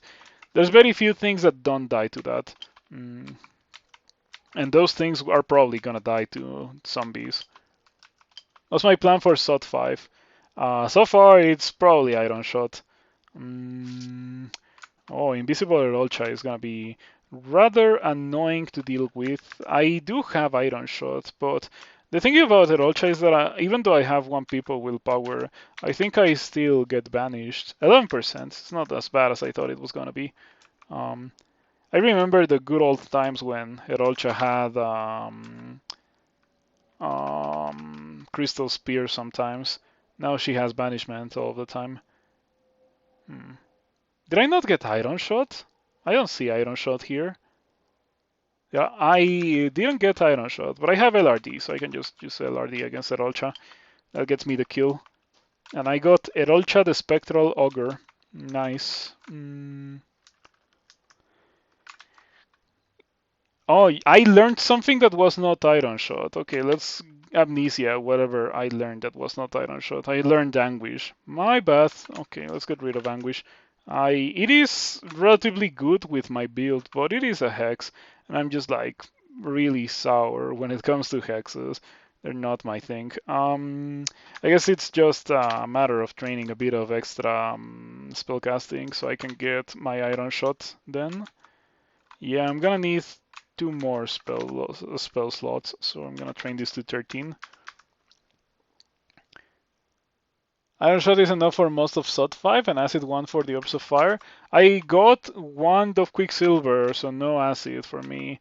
Unfortunately, Quicksilver is not that great for the purposes of dealing with Orbs of Fire, but it is still rather okay. I would say that it is a pretty good one for getting rid of the Lich's ability to haste themselves.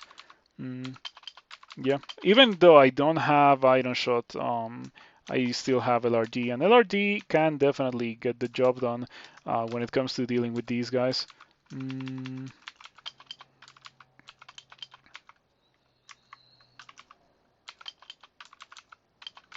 yeah, there's quite a few things that take a lot of damage from LRD. I don't like LRD that much because it is a spell that like doesn't do well at all against monsters with good amounts of armor class, but it is well mitigated by me having other spells to go alongside it. Mm. Oh, slime creatures. Slime creatures are immune to zombie hands, which is pretty rough. I would like to LRD this one, but I also don't want the other ones to wake up, so that's why I went upstairs with it. Okay, now what am I going to get? I could get more intelligence, or I could get strength. I've been thinking about getting strength to kinda turn into a warrior mage. After all, I already have a pretty incredible demon trident. The great mace that I have is actually not terrible. Like I could see myself winning with it. It is a very good weapon for a warrior mage. The more I think about it, the only argument against it is the incredible tower shield that I have. But at the end of the day, it is a tower shield. It is very difficult to use that. So I'm not. I don't know. One thing you don't like is Crystal Spear, similar to Firestorm. You don't like Firestorm? Why do you not like Firestorm? I think Firestorm is absolutely worth it. Um, You feel like they take too long to get online for a 3-run game and you win before that? Yeah, definitely. On some species, it is absolutely like that. Crystal Spear has that issue. In my opinion, Crystal Spear is not worth it on like 90% of characters. But Firestorm, in my opinion, is yeah. There's some characters like if your character can reasonably get to Firestorm, it is probably a good idea to get to Firestorm. I don't have any stealth. I have 1.7 stealth, and this guy didn't wake up. You know what? I'm just gonna take advantage of that. And zombie hands this guy. And then LRD this guy. Beautiful. Ooh, that's a pretty good ring. I will replace my Ring of Intelligence for strictly better Ring of Intelligence. Thank you, game. I appreciate that. 7 Dexterity. That's pretty good. Pretty good indeed. Mm, yeah, LRD works very well against the slime creatures. I have 1 pip of willpower, 15% chance to banish me. It is respectable. I can survive that most likely. I can also one-shot the wizard. That definitely works. Firestorm feels like a trap. It's amazing, but you die in the gap before you get it online. Kind of. Like, it is not something that I disagree with. Like, it definitely takes forever to get going. But there is a fair amount of okay stepping stones on the way to Firestorm. Like, Starburst is, in my opinion, a very noticeable one. If you get Ignition, you can also get Ignition before getting Firestorm, and Ignition is just gonna destroy bolts. Bolts is entirely comprised of bolts of bands pretty much, so it works quite well. But I can see how you would feel like that, because it takes quite a while to go from your level 6 spell to your level 9 spell, especially when it is dual school. If I was to get affected by the thingy here, it would be nasty, like the petrification clouds. I can't jump away, like I can blink away, fortunately. Um, it was a bit of a bold blink with only 1.3 translocations, but my spellcasting skill got the job done. Mm, okay, this guy should really, really just die from the combination of zombie hands and the poison. It unfortunately keeps breaking my line of sight with its breath weapon. And the thing about that is that if I don't have line of sight on the monster that is affected by zombie hands, it stops being affected by zombie hands. Um, it doesn't work when it comes to just like hiding away from monsters. You think Ice has a better time of it because there's some really great spells like Ramparts, Freezing Cloud, and Refrigeration on the way up to Polar Vortex. Yeah, to be completely fair, I do think quite heavily that in the current version of the game, Fire Magic is in a rough spot. In a very, very rough spot. I think Ice Magic and many other schools are just straight up better. Um, yeah, I think when I do my species background, my species tier list, you will see. But I really think that that Farm Mage is on the lower tier when it comes to mages, which is still much better than most melee characters, to be completely fair. All right, that went well. Um, what is this nasty bolt? I think I cannot zombie hands monsters that are standing in shallow water, but I need to give it a try. Oh, I can. Okay, that's nice. I think you can only not do it on monsters that are in deep water. What's top tier right now? It used to be Earth Elementalist in my opinion, but it got super nerfed. Sandblast now takes 2 turns to cast, which is absolutely unusable. It is really infuriating to use that spell and just die in situations that shouldn't kill you because they're normal D1 situations. So I would say that Ice Elementalist, Ice Elementalist is always a very safe option for best spellcaster start. And it is the best because it has everything. It has consistency. It has a way to hybridize since the spells are so cheap. It just has it all. It is incredibly good, Ice Elementalist. I've always liked Ice Elementalist. And it also has some pretty good spells, like going forward, if you want to stick to being a nice Elementalist. Mm, yeah, definitely Ice Elementalist, I would say, is the best mage start. Best start altogether, maybe Cinder Acolyte, because Cinder Acolyte is it just has access to Ignis from the very beginning. Ignis is just ridiculously strong. It's so difficult to die when you're an Ignis worshipper. Mm. Ice Elementalist, you think is the best magic start? Yes. Gladiator and picking up books and or a caster goth. I don't do that. Like I generally stick to melee when I start like a melee background, but I very rarely do that. I very rarely start a melee background. I like playing mages a lot more. Um, and on the other hand, I often find myself picking up weapons and just like adding just a sprinkle of melee to my mages to be able to kill things without having to use any mana. Talking about that, I think the time has come to make a decision. Um, I think maces and polearms don't cross train, which is kinda whack. I am going to get polearms though. I have that demon trident right there waiting for me. Mm, it is a Bamp demon trident. I have to use it. Am I not picking up enchant weapon? Because I probably should, considering that I have such a good weapon already. Okay, that's an unseen horror. Oh, I cannot zombie hands invisible things. Yeah, I cannot zombie hands those. So we're gonna use one of flame instead. Mm,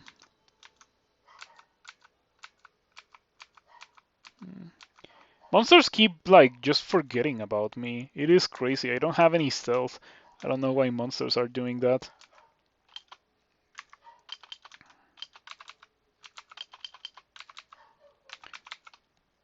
There we go. Not much to fear. Those guys are animals, so they won't be able to open the door. It would be pretty nice to have access to Stone Arrow here, but I don't have that. Yeah, I don't have that. I have Iron Shot. I can get Iron Shot, but obviously not in the middle of a fight. I'm gonna go back to training for Iron Shot since I can already learn it.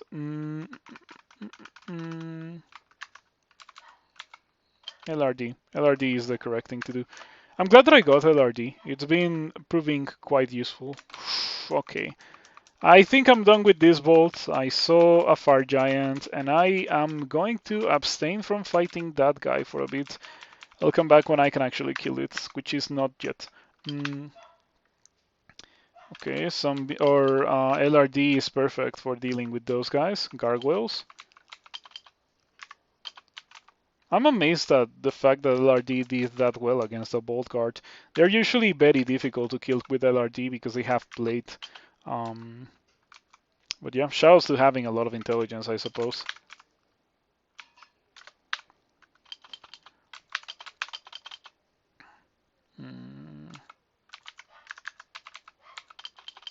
Yeah, maybe it's time to get Irradiate. Irradiate would be pretty good against this center band, for example.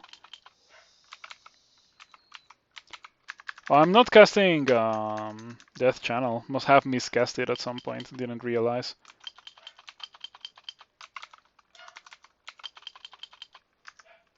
Did you pick my Kiku 6 Pips of Piety gift? Not yet. I don't know what I want. My spell or the spells that I would get from it are hold on. Receive Forbidden Knowledge. Haunt, Borg's Revivification, Infestation, Mummy Form, and Death's Door. I feel like it is worth it to get that, just for Haunt, maybe also for Infestation. Both of those are ridiculously powerful spells, and I wouldn't really go for Mummy Form, Revivification, or Death's Door. Well, I guess Revivification is free if I end up getting Infestation. So yeah. Those are my options, pretty much.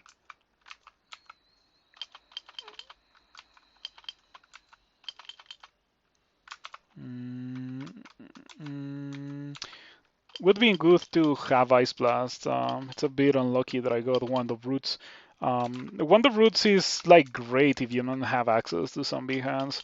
But if you have access to Zombie Hands, it's like Wand of gain 5 mana, since you pretty much get the same effect from using 5 mana, which is not that nice. Once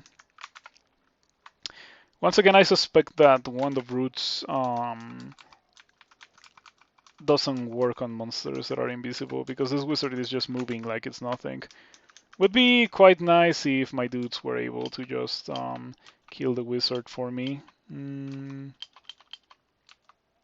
This is not going well. I have to say that I don't like the fact that I run out of mana. But I have mana regen, so it's not the end of the world.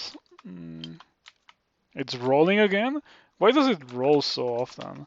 It was just next to me and it started rolling anyway. And it's rolling again. Okay, I'm reading teleport before I get one shot by that. It is fortunately stuck. It is grabbed by my zombie hands. I don't have darts, only curare. Okay, no, I do have darts in this game. I just haven't been picking them up. Well, it's fine. Ranged weapons? Yeah, ranged weapons are also in a pretty good spot. But I don't like them. I have to say that I don't enjoy the ranged weapon usage. I was thinking about why my previous character died, the one with the +11 longbow, and I think it died because it was not performing how I expected it to perform. I thought I have a +11 longbow, and I also have good enough skill to shoot it rather fast. I'm gonna press F, and then it just didn't perform. which is pretty rough. I think that that was because I had armor. I was wearing armor with that character, so yeah. If I had not been wearing armor, it would have been much better. But it was literally my first fight with the plus 11 longbow, and I lost it so horrendously. I died so quickly. It was insane how bad it was. Yeah, it's a big shame in my opinion. I wish it wasn't like that. I wish ranged weapons didn't penalize you for having armor on, but I don't think it's changing.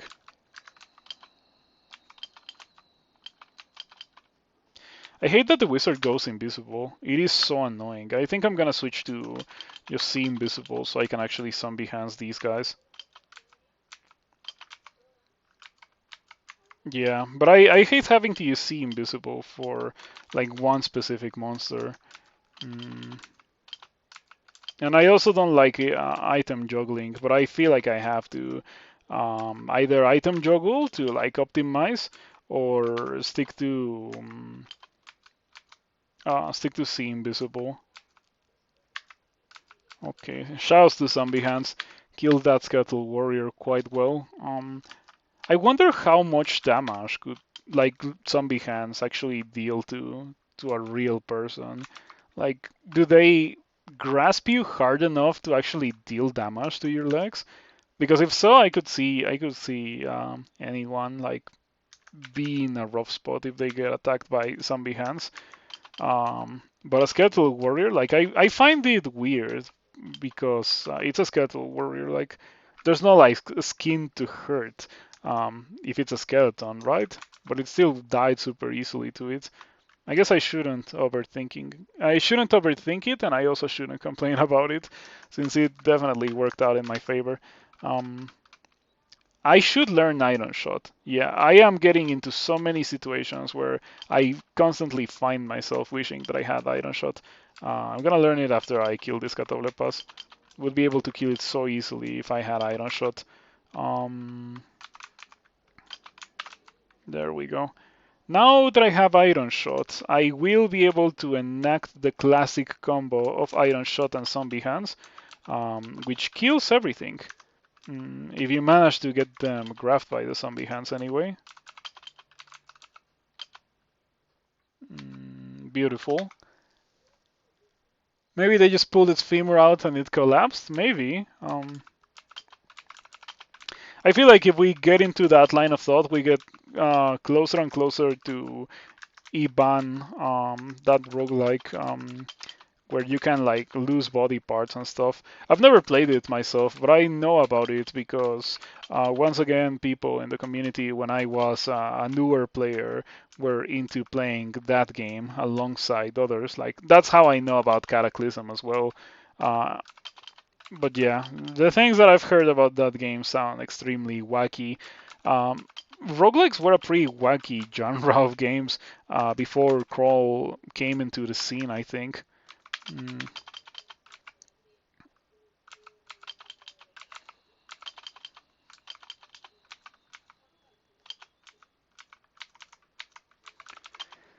I'm glad that this character turned out like this. It turned out very well.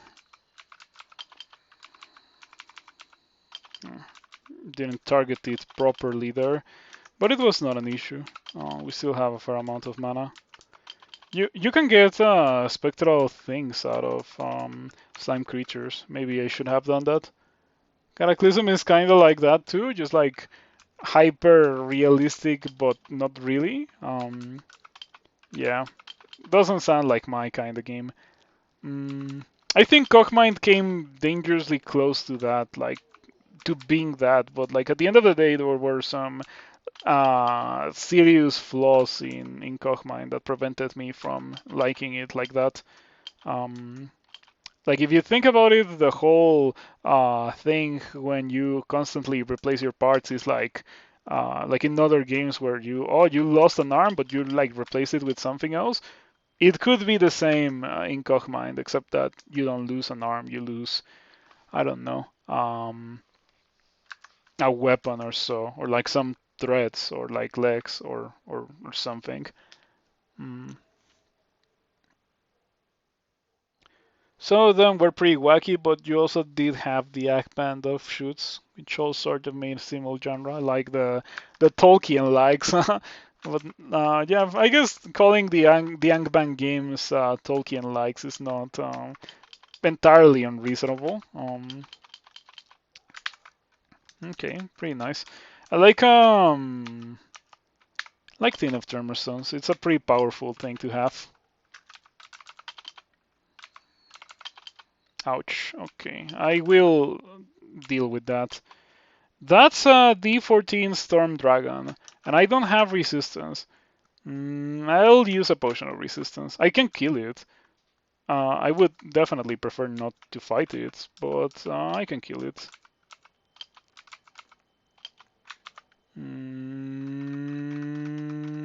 Quicksilver?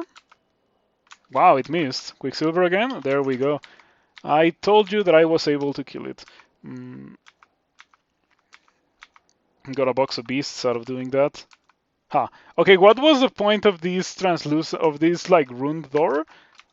Or I wonder if it was runed at all. Maybe it was only a translucent door. Oh, it was a rune translucent door. Like, what was the point of it when we had like an open path here? Um, I think that the entirety of this vault was like unintended for it to go this way because there was a shapeshifter that turned into an earth mage that broke open this wall, and that's how everything in that vault got out. I think it is a pretty good thing about this character. Like it highlights the power of this character that I was able to do that vault, that it was a ruined door vault, like nothing. Like I legit was able to do it like nothing. So I would say that that makes this character seem incredibly good. And it kind of is incredibly good. At the end of the day, I have zombie hands and I have iron shot, and not only that, I also have a ton of spectral allies. Like this really complements the whole zombie hands iron shot plan quite well, because as you have noticed, by me using zombie hands iron shot, I run very low on mana. But then I don't have to worry about running out of mana because I have a bunch of zombies that just finish up for me, which is perfect. Yeah. Mm, it really is a lot of synergy. When I talk about the zombie hand iron shot combo in the future, I'm also gonna mention the Animate Dead um, and Death Channel. Yeah, I feel like those are like if you go heavily onto Necromancy or like a bit more heavily towards Necromancy, you get rewarded quite heavily for it. Might be a Bogged Bolt. I don't think so. I think it was what I mentioned. Like, since it was a stone and there was a shapeshifter that turned into an earth mage, it just like broke open the vault. You were going to try that channel on your current character, but you didn't realize that Singing Sword hits allies too. Well, now I know that Singing Sword hits allies. I didn't know before that. It would be good if I was able to kill these raids. I can tap them, I suppose. Like I have 0 skill in this great maze. I am starting to regret like going for the polearm. I feel like I should probably just go for training this great maze, since it gives me 6 intelligence. And I like having intelligence. It is definitely nice to have. I wonder if this boulder beetle kills me. I would bank on it actually doing so. Yeah, like if I was to tap it, especially since I'm slow, my melee attacks take like 2 turns or more than 2 turns since I have 0 training. In 2.5 turns it takes me to swing this great maze. That's so insane. Anyway, I'm glad that I realized that I actually do like this great maze quite a bit and I don't want to lose it before training for polearms. So now I can just train 20 mazes. I'll do that eventually, not immediately after getting my 13 conjurations. I think after that we're gonna get Blink, and after that we're probably gonna get some dodging or so. Turkey should not be very difficult. Zombie hands. She goes for Menagerie, gets a Manticore. Unlucky roll for Kirky. Sphinx would have been significantly more scary there. There we go. Yep. Another big team, 2 zombie hands, iron shot.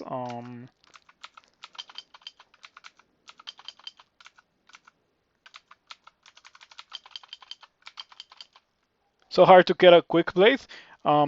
You might get one from hollow blades. It is one of the rare weapons that you can get from hollow blades.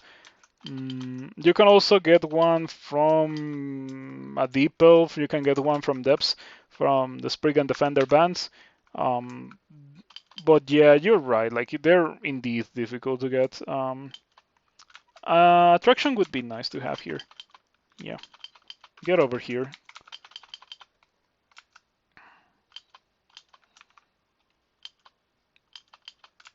Those guys are shooting through the zombies, and they're actually managing to go through. That's so nasty. I wish I had heal wounds. I lost a lot of HP from those guys shooting through the zombies. I feel the bolt hits you. Yeah, barely misses your spectral orc warrior. The bolt hits you. It happened. I think it only happened once actually, but still, that was kind of rough. Anyway, I Vamp Drain maybe. Do I die? Do I die? Vamp Drain. I feel like I may die. I could also use 3 if I had it in my inventory. I bet I have some on the floor that I just haven't been picking up.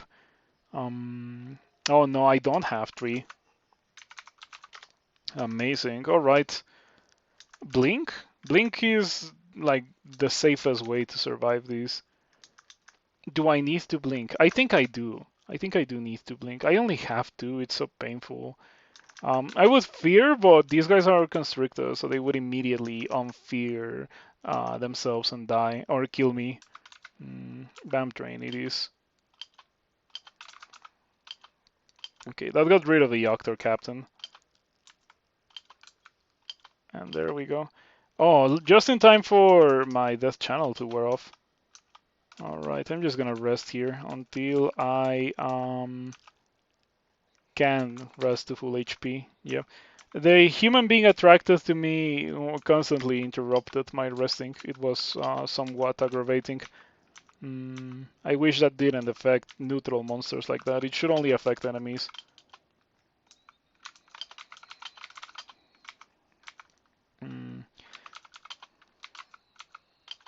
Okay. A fire giant, once again, guarding the entrance to the depths. I still don't have fire resistance, or any resistance for that matter, other than willpower. In that regard, this character has been kind of rough. And I'm about to level up to 16, so maybe on experience level 16 I get something funny, something that helps my character. But right now I don't want to mess with that guy. I only have 120 HP. I feel like I don't have enough HP for this point in the game. But yeah, 0 fighting species with 0 HP aptitude. No wonder I'm not really leveling up crazy fast. This is a little vault right here that you can go into. In order for me to go into that, I need to go through these stairs. Oh, I am so afraid. Let me get out of there before I die. I'll come back to that, I don't know, when I have level 9 spells, if I ever have level 9 spells. But yeah, that looks extremely difficult. Funny thing that this level has to, or like this level has a very nasty bolt, and the next level also has a very nasty bolt. 2 actually. And then which level was the one that had? Oh, one very nasty bolt, 2 very nasty bolts in this level. Maybe D15 also has 1 very nasty bolt with the fire giant, but it is significantly less nasty than the other ones. Unfortunately, I think it is time for me to do a lore branch. My options are Snake and Shoals. Considering my current character, Snake should be easy, theoretically, despite my lack of poison resistance. My level 3 of the slimy green skills cannot come fast enough. The 3rd level of this mutation also provides poison resistance, which would be extremely useful right now. But yeah, we are still waiting for that. Anyway, I don't think poison resistance is that crucial here. The reason why I think it's good, or that I think it shouldn't be very difficult for me to do this, is because I have zombie hands. Zombie hands is pretty nice. The vast majority of those guys don't have that strong ranged attacks. Obviously, the exception are Naga sharpshooters. But I can just iron shot those. Most of the guys just die only from zombie hands. Slimy green scales spread over more of your body. Okay, I got 1 point of armor class out of that. Did you get only 4 armor class? Maybe you should get the entirety of the armor class for level 2 of the mutation, and then just get the extra property for level 3. I feel like that wouldn't be so bad.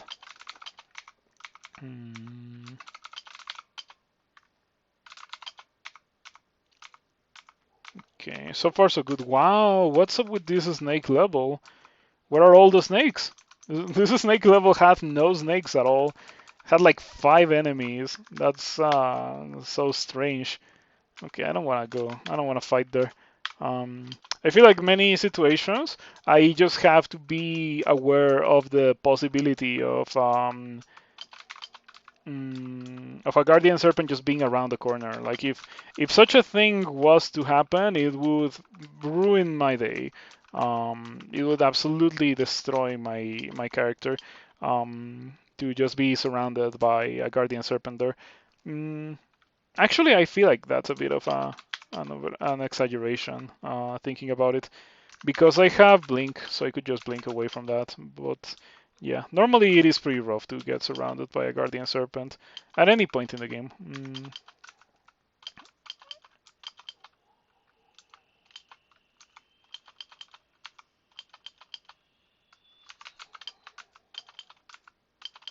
Okay, there's no way that salamander survives this. There we go. Pretty good. Now I can rest my resources. Yeah.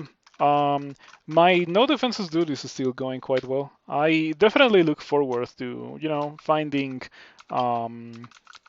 more things. Yeah, I was about to talk about my experience, but I have those. I don't need them yet. Unfortunately, it's not like a manual of dodging. I could really use one of those, or a manual of shields maybe. So I could use that tower shield that I have. I'm just noticing that I do not have extra range with Iron Shot. Whenever I use Iron Shot, almost always I'm a worshipper of Behemoth. This time I am very obviously not. So yeah, the short range of the Iron Shot is being quite noticeable, much to my dismay. Okay, not bad.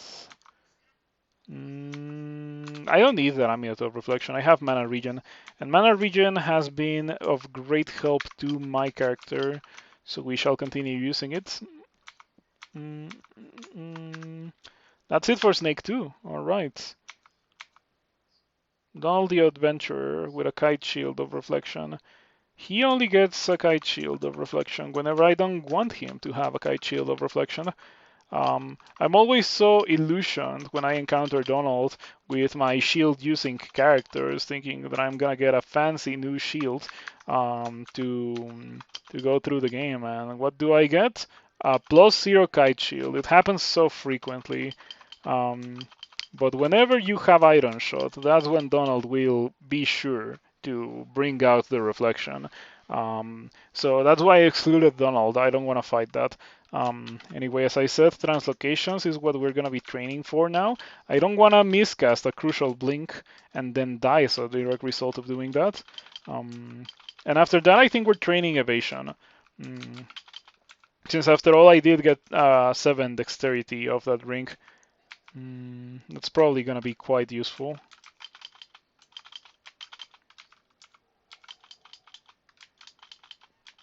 Bashnia Band? Oh, it is Bashnia Band. Okay, I cannot beat that. Naga Sharpshooters alone are very difficult. They're the most difficult monster in this branch for me. Bashnia just like exacerbates the issue because it's like a Naga Sharpshooter with like triple the amount of HP that the normal Naga Sharpshooters have. 160 versus 72. So maybe not triple, but it does have a sizable amount of HP that the other ones don't. Ouch. Yep. I have agility now. I could use immolation. I feel like it's gonna go exactly how it went earlier with the bolt, or not with the with the dude. How is it called? How is that dude called? Orc Warlord. Yeah, the Orc Warlord with the Arbalest that almost killed me earlier when Torinsky raided. I feel like it's gonna be exactly the same thing. But I also want to take advantage of my zombies to hopefully kill a couple of dudes before, I leave the level, because I'm probably gonna leave the level to heal.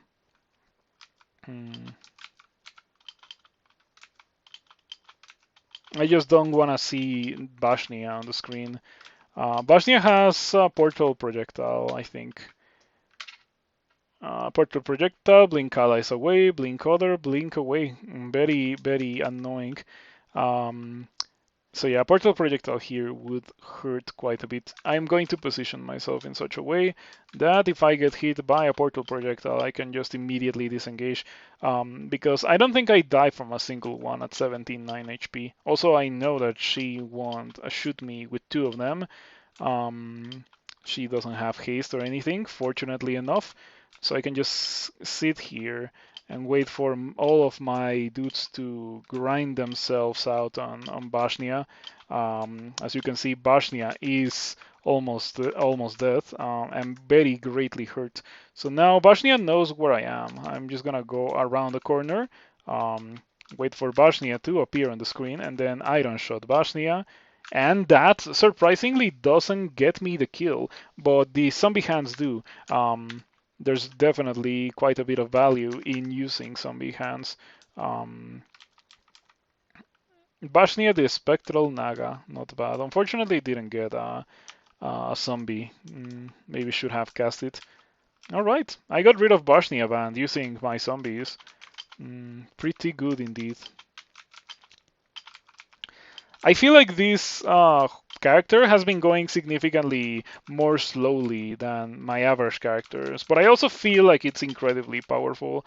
Once I got to zombie hands and iron shot, that's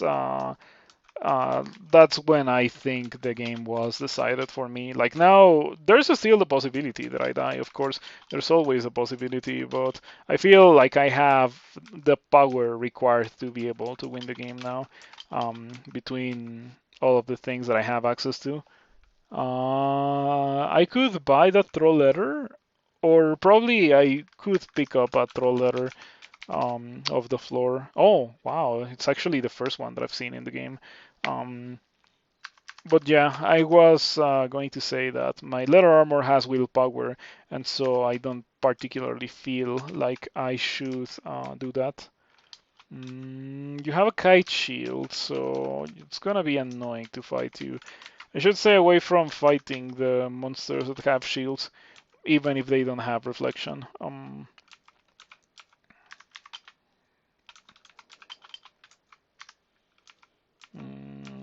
Gonna run to the stairs. You feel firmly anchored in space. That's fine. I don't want to blink away. Yeah, that Nagaraja is kind of scary at the point in the screen where it was. Had it been a bit closer to me, it would have been much better. It broke off from the zombie hands. Let me just cast it again. There we go. What other lure branch did I get? I got a shoals and snake. No swamp and no spider, unfortunately, which I would have liked spider over snake. Spider is pretty easy with what I'm currently doing, zombie hands, iron shot, and also the obscene amount of zombies that I would have access to. I normally don't like doing spider, but with a build like this, it is really, really easy.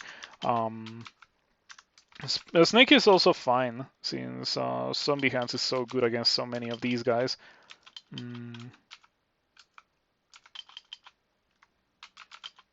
Okay, I'm starting to think that maybe I should put Iron Shot on the quiver and cast Zombie Hands and then just press the quiver instead of pressing the quiver then casting Iron Shot. There we go. That's 6 translocations. It is time for me to get a defensive skill. It is going to be dodging. After all, I do have a non-zero amount of dodging. Let's go to 15. Yeah, it may be a bit too much, but maybe in future level ups I could also think about leveling up dexterity. I'm gonna enchant the Vampiric Demon Trident, though I'm not sure if I'm gonna use it. Oh, you know what? That looks pretty nasty. A Guardian Serpent there would be absolutely horrendous. I don't want to be in that position.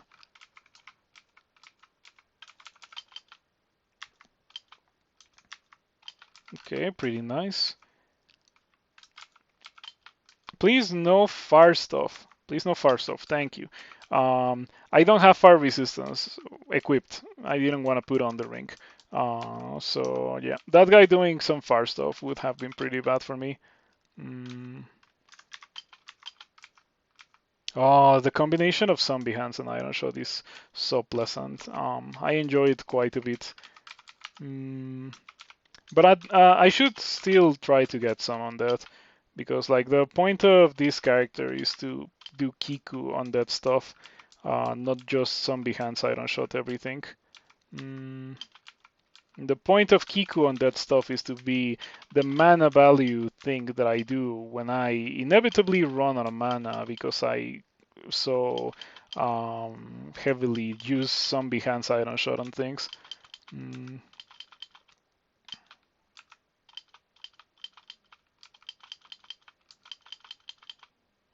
Okay, gonna use zombie hands here.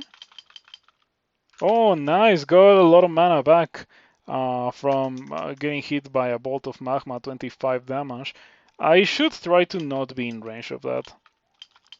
Yeah, I think the only thing that can hit me now is the sharpshooter with portal projectile. That channel is so fun. It is really, really busted.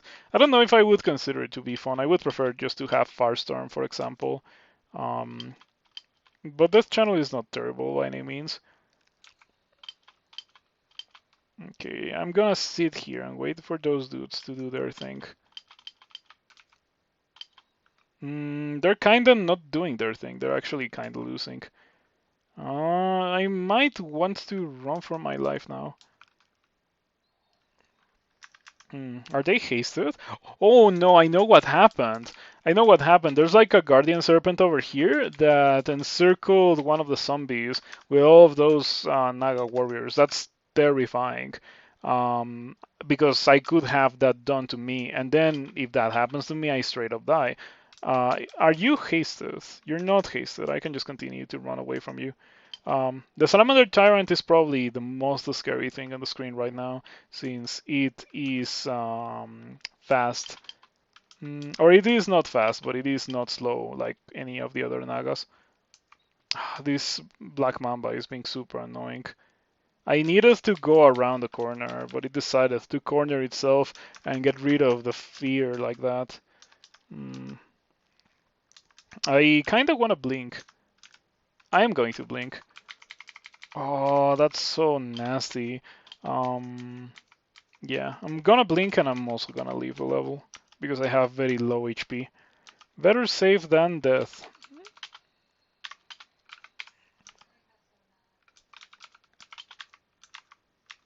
Okay, we get rid of the Salamander Tyrant. Significantly less scary once I'm at full HP. Unfortunately, run out of mana once again. It will happen quite a bit that I run out of mana if I am spamming Iron Shot this much. That's why normally I would complement it with having undeath dudes.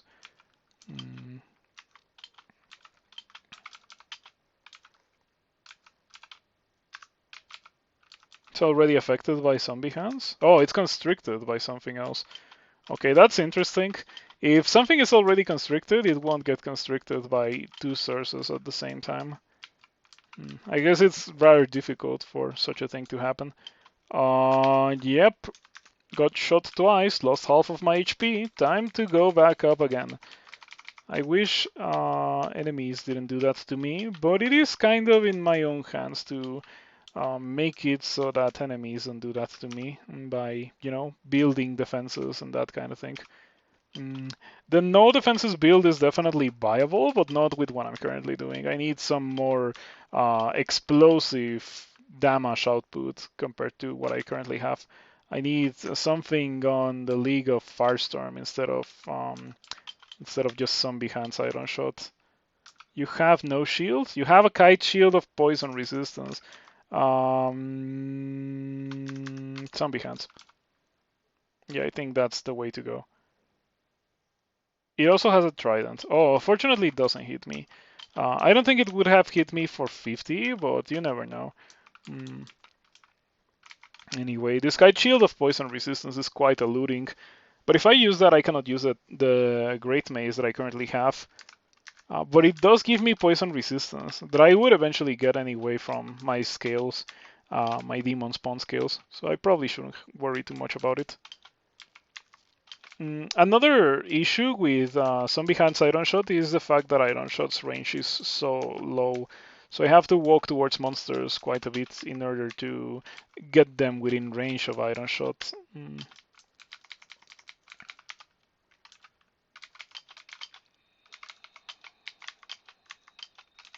Wow, that drained all of my mana just casting Zombie Hands and Death Channel, and then Animate Death, then Death Channel, Zombie Hands, Iron Shot. Iron Shot drained all of my mana. Pretty rough.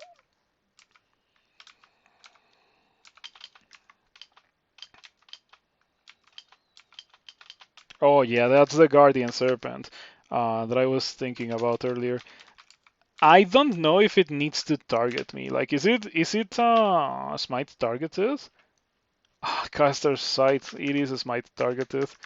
That is super messed up. I have Fogu, so let's use that. I didn't get surrounded. That's nice. Yeah, I think I should walk away from that guy.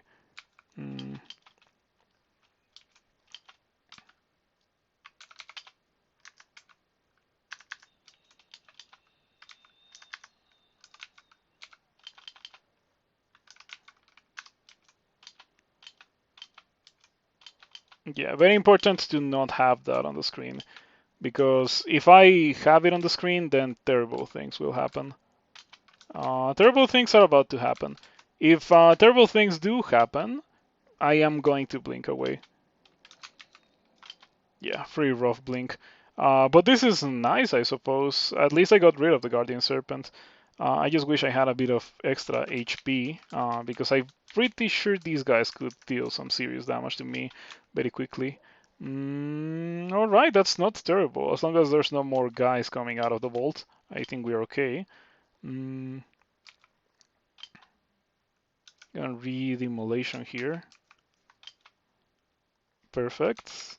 Zombie hands. And so the explosions shall begin shortly. Okay. There's no salamanders there, so yeah, that's just gonna kill all of them. I just need to be outside of the line of sight of the sharpshooter, or hope that it dies. Beautiful. Now I have to get rid of the derived and death. I wonder if they were off once that my death channel wears off. No idea. I'm not slow, so I can just run away from what I currently have on the screen. I don't have to worry about it. I am just thinking situations a bit more thoroughly because I've played Chebreados and I played Abaraki recently, right? So those two things have conditioned me away from just walking away from things, since you don't really get the chance to do that whenever you're playing either Baraki or Chebreados Worshipper. But this one is neither, so it can actually have access to that very powerful resource that is walking away from things. Sometimes Scrolls gives you life lessons in very funny ways. Walking away is always an option that you have. You probably should take it sometimes.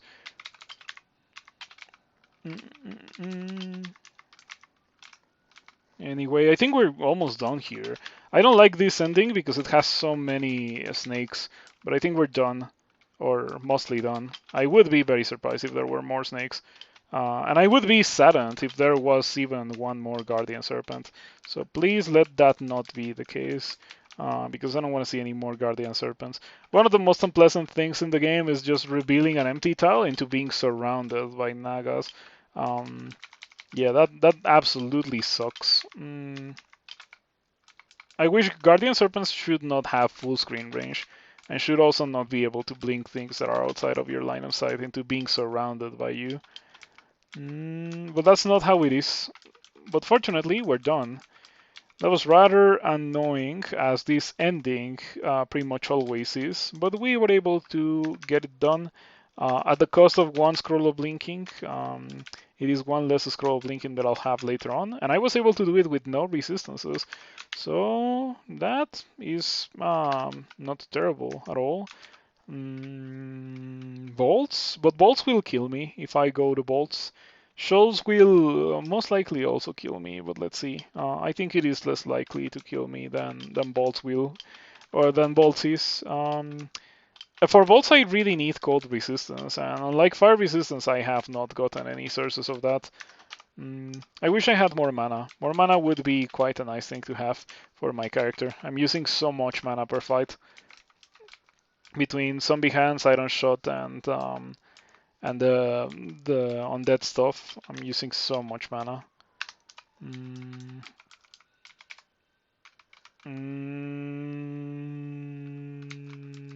I'll buy a couple of these things. Yeah, the potions. Always good to have some consumables.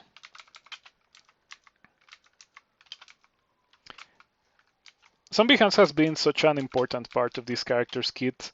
The other important part has been Iron Shot. Without those two, I don't know how I would have done Snake. For Spider, you don't really need them. I feel like Spider, you just need Death Channel. Death Channel can just carry you through Spider. But it certainly is quite nice to have access to something that can easily start the chainsaw.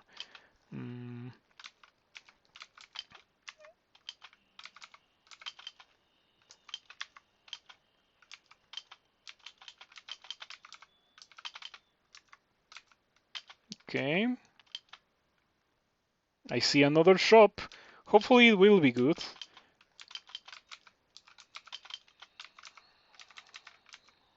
Cannot target the fawn. I would need to only target it, which is not what I want to see.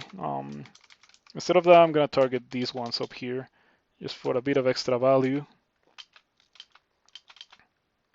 It's still affected by animate death, but I don't have death channel. Better cast it as well to get a lot of dudes to win me this fight without really having to use a lot of mana. The sea snake is next to me, and I don't have poison resistance. Fortunately, it doesn't poison me for half my HP in a single attack, as they so often do. That is an almost good ring. I don't like the -5 strength in it. If it wasn't for the -5 strength, it would be so good. Because it gives me a lot of things that I want. Like I want See Invisible, I want poison resistance, and I want intelligence. But I cannot do with the 5 strength. The 5 strength ruins the whole thing because it will most likely make it impossible for me to wear anything that is not leather armor. And the main reason why I want that, or another source of willpower, is so that I can finally take off this leather armor and wear a slightly heavier armor for slightly more protection. So yeah, we're stuck with it for a bit longer, much to my dismay.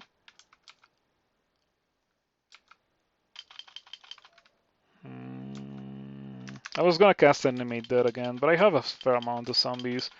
I don't need to do it.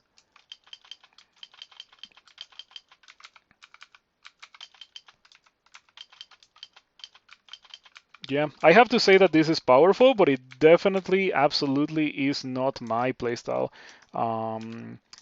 So I don't think I'll play a lot of it. Oh, I finally got my green scales, like level 3 of the green scales. I only have to level up to 17 to get that. Anyway, scroll of poison here kills the Kraken. Goodbye, Mr. Kraken. It is super death now. I don't have to worry about it. I cannot zombie hands here because zombie hands doesn't work over deep water. It is fine. I can just iron shot the tentacles. Iron shot the Kraken. I got hit for 41. It's fine. The Kraken is dead. Yeah, it was extremely poisoned and almost dead, so it just got killed. Um, my boots of flight, which I put on so like carelessly, I didn't even mention it, have been very helpful in shoals. It's nice because they allow you to reposition without massively taking damage, because everything is so fast in shoals. That's nasty. I better walk away from the water. I think we are in trouble. Yeah, I would say that we are probably in trouble since I got marked. The level probably doesn't have that many enemies anymore, but still, whatever's left is gonna come towards me. I am going to use Brilliance and Invisibility, and I'm going to cast my stuff, my undead stuff. Then I'm gonna cast Iron Shot and miscast it. Delightful. Zombie hands, Iron Shot, Iron Shot, Zombie hands, Iron Shot, Iron Shot. And I think I did the correct choice by buffing like crazy, because not only did I take a fair amount of damage almost immediately, which made the whole ordeal significantly more dangerous than it needed to be, but I also got a band of merfolk with 2 aquamancers, which is pretty nasty. Aquamancers are among the worst things that I could possibly see here. So yeah, pretty bad indeed. The Potion of Brilliance has been the MVP, probably. Look at the amount of mana that I have left, only 9 mana. Without the Potion of Mana, I would already be out of mana. Or without the Potion of Brilliance, I would already be out of mana. Yeah. Okay, what we learned from that is that what I'm currently doing is very, very effective when it comes to getting marked. Since you pull so many monsters, you can also reap many monsters with Animate Death. Ooh, Ring of the Mage. Also Random Roof. Normally, by this point in the game, I would just completely ignore the roof, but I'm gonna buy it. It's not terrible.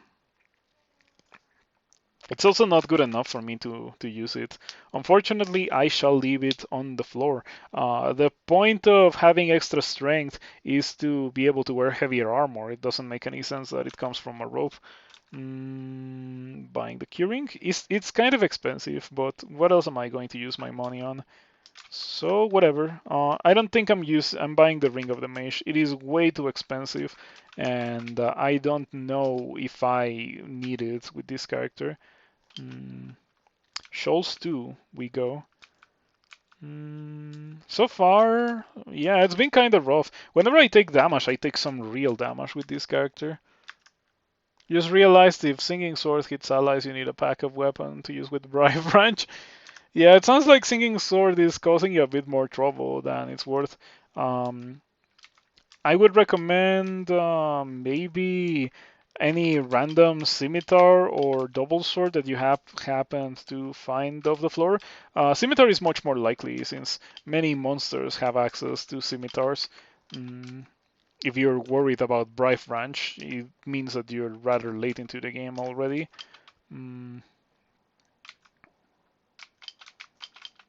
Well, one of the downsides of flying is that it puts you in situations where you're surrounded by deep water.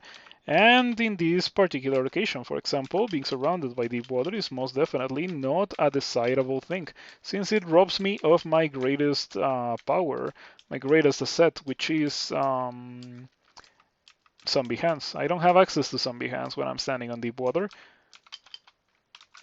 So maybe the correct thing to do is to not auto-travel here, which is kind of annoying. So I'm gonna continue doing it, and I'm gonna hope that it doesn't kill me. Oh, the merfolk zombie go through water. That's convenient.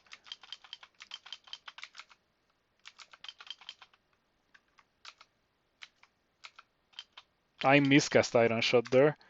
Okay, fortunately I was floating over deep water. My merfolk dudes just got rid of everything. Pretty sweet.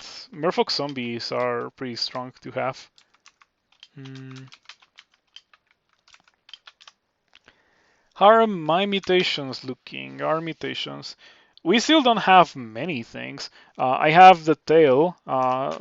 The tail hasn't taken off my cloak yet, but when it does, I'm gonna be rather sad because that's my most highly enchanted piece of armor. So I'm gonna lose 3 armor class out of that.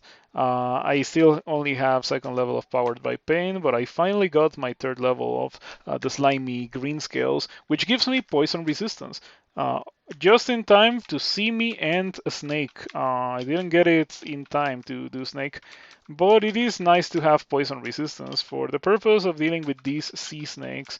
You know how they are. One unlucky roll of poison when it comes to these sea snakes, and out of sudden you are deadly poisoned. Just because their poisoning is so insane. Mm, so yeah, shows 2 is done. Now let's go into shows 3. That looks nasty. I don't want to go there. I don't want to be there. I think it's just the correct thing to do to leave that and give it another try. This time with more zombies, more undead allies.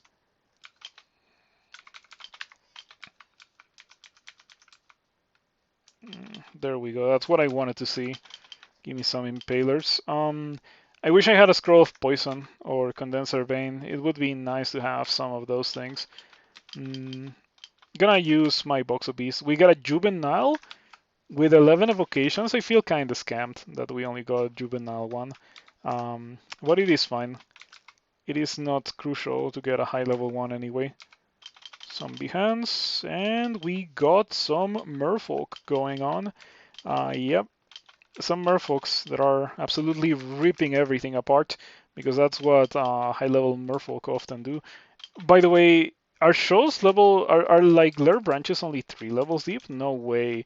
Is I'm just wondering because this looks subtly like the show's ending, but I know it's not because spider or like snake was 4 levels deep. Mm,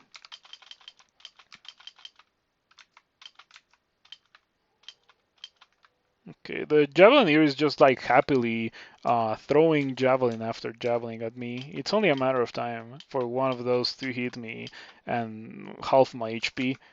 Mm, Fortunately, it died the turn after I targeted it with zombie hands. And there we go. I think these guys are gonna be of much help for killing whatever's inside there. Unfortunately, I lost all of the death channel dudes because my death channel wore off. It used to be that you could endlessly refresh it, and the dudes would eventually time out on their own.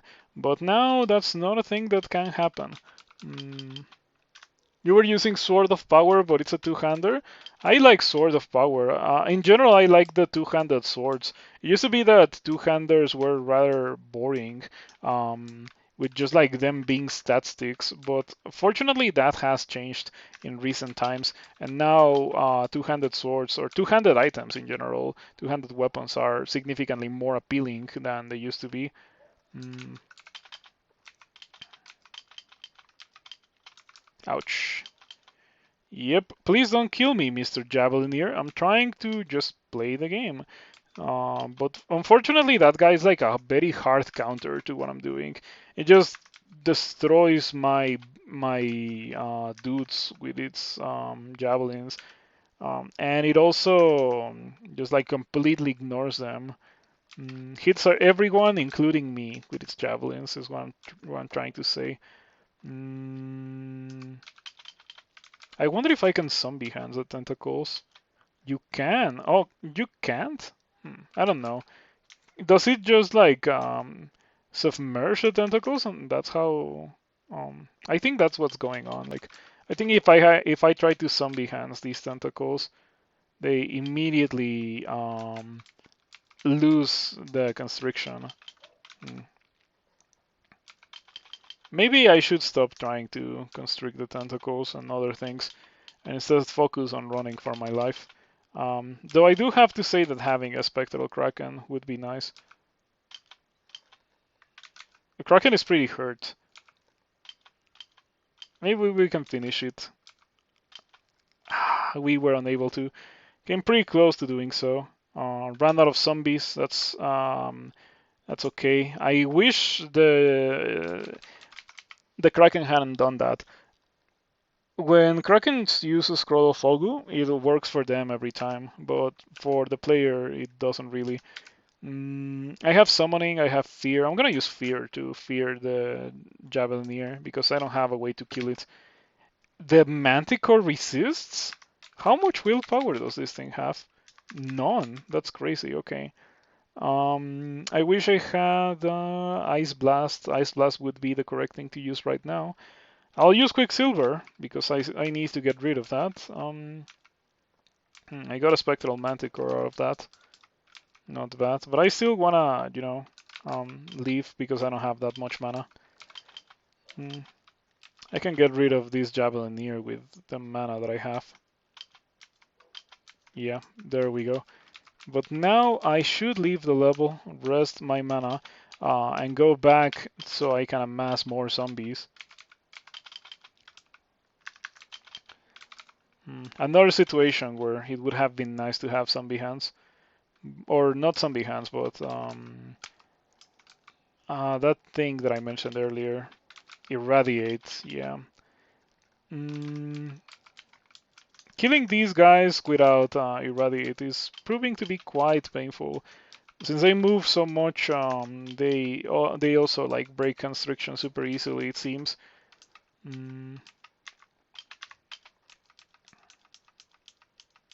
Oh, my enemy death didn't last for so long. That was kind of lame.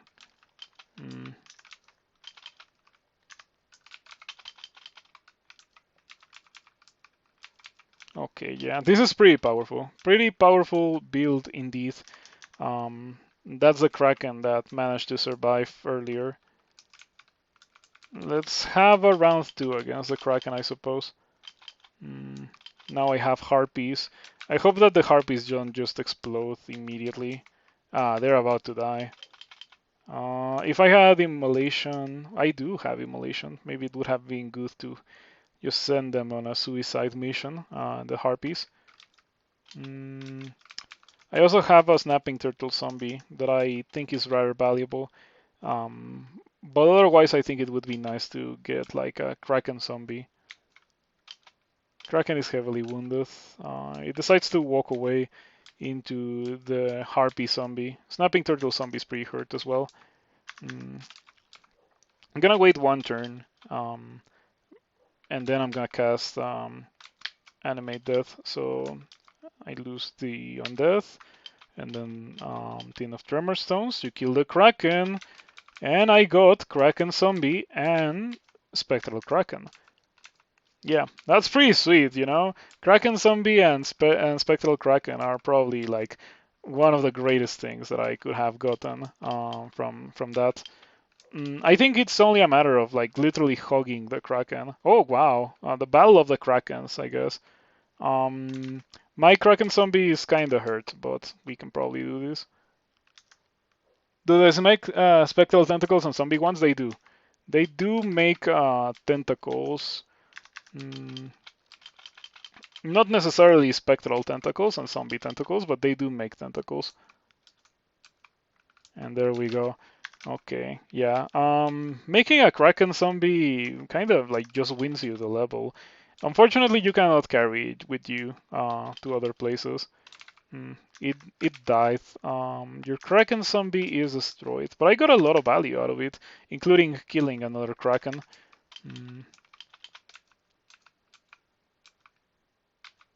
Okay, why is this sea snake still alive? I'm gonna use Wand of Flame against it. It is engulfed in a cloud of steam, so it's only a matter of time until it gets steamed, like the hams. Summon multiple Malin gateways. Yeah, pretty much. Except for the fact that the Kraken hits slightly harder than the Eldritch Tentacle, but it doesn't have any brand on its melee attack, where the Eldritch Tentacle has Chaos Brand and also hits twice.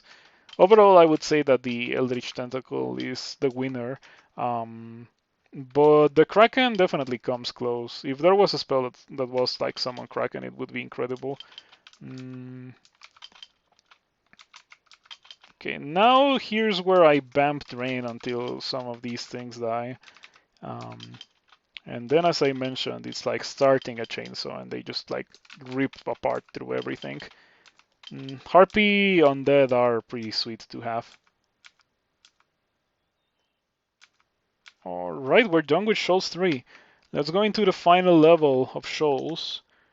You don't really use summons. Your favorite has to be summon Cactus. Cactus Giant is a really, really good thing to have. You know why I like Cactus Giant? Because you don't have to go through the trouble of summoning 17 different dudes if you summon Cactus Giant.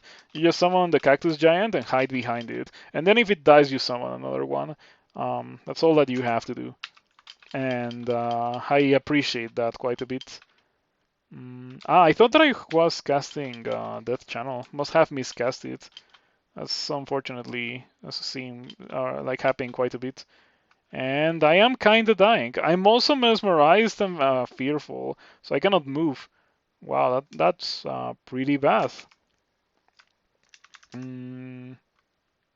What is this weird line of sight? Yeah, it's not line of sight. It's that I cannot move there, and I cannot move there because I am being mesmerized by the siren and feared by the satyr at the same time. Yeah, I can blink away. I think I can blink away. Regardless, this is pretty nasty. Like, I blink over here, and that breaks line of sight. But yeah, the thing is that I took 84 damage across 2 turns. My character is not built so that 84 damage across 2 turns is negligible. I've had some characters that are definitely like that, like most of my ogres. But yeah, not today. Fog also works. It is not guaranteed. Fog is never guaranteed to do anything. So the only guaranteed way to not die there was to read blinking over here. And yeah, now I can Fogu. Fogu is better if you give it a bit of time because as you can see, I read Fogu and it literally did nothing. But now I can reposition and it does something. Okay, please don't throw anything nasty at me, like a javelin or so. It might be in my best interest to use Brilliance and not fight Ilsuio at 50 HP. Yeah, definitely not fight Ilsuio at 50 HP. I think the Merfolk just dies. It would be better if I could poison it or something. But my only source of poison is the Curare that I have. The zombie hands lose their grip on something. Yeah, okay. I think I should just like run for my life, like get out of the level. Air strike from the Windrake. I have 4 heal wounds. Let's use one. Maybe Fogu again. Just so that this satyr doesn't kill me with its longbow. At least it's not an arbalest.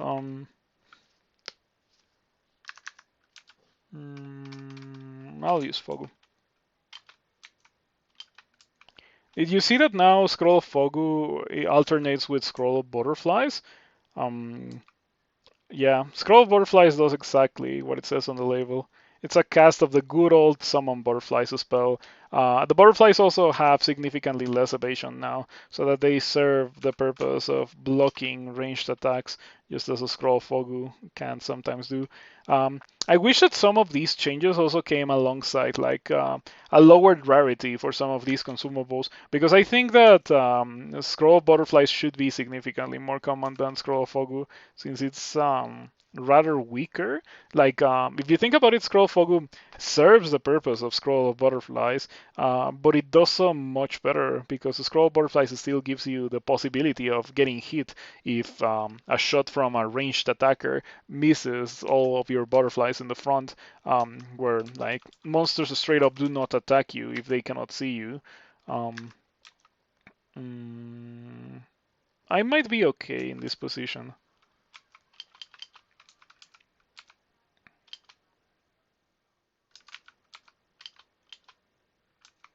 Yeah, I think I might be okay here.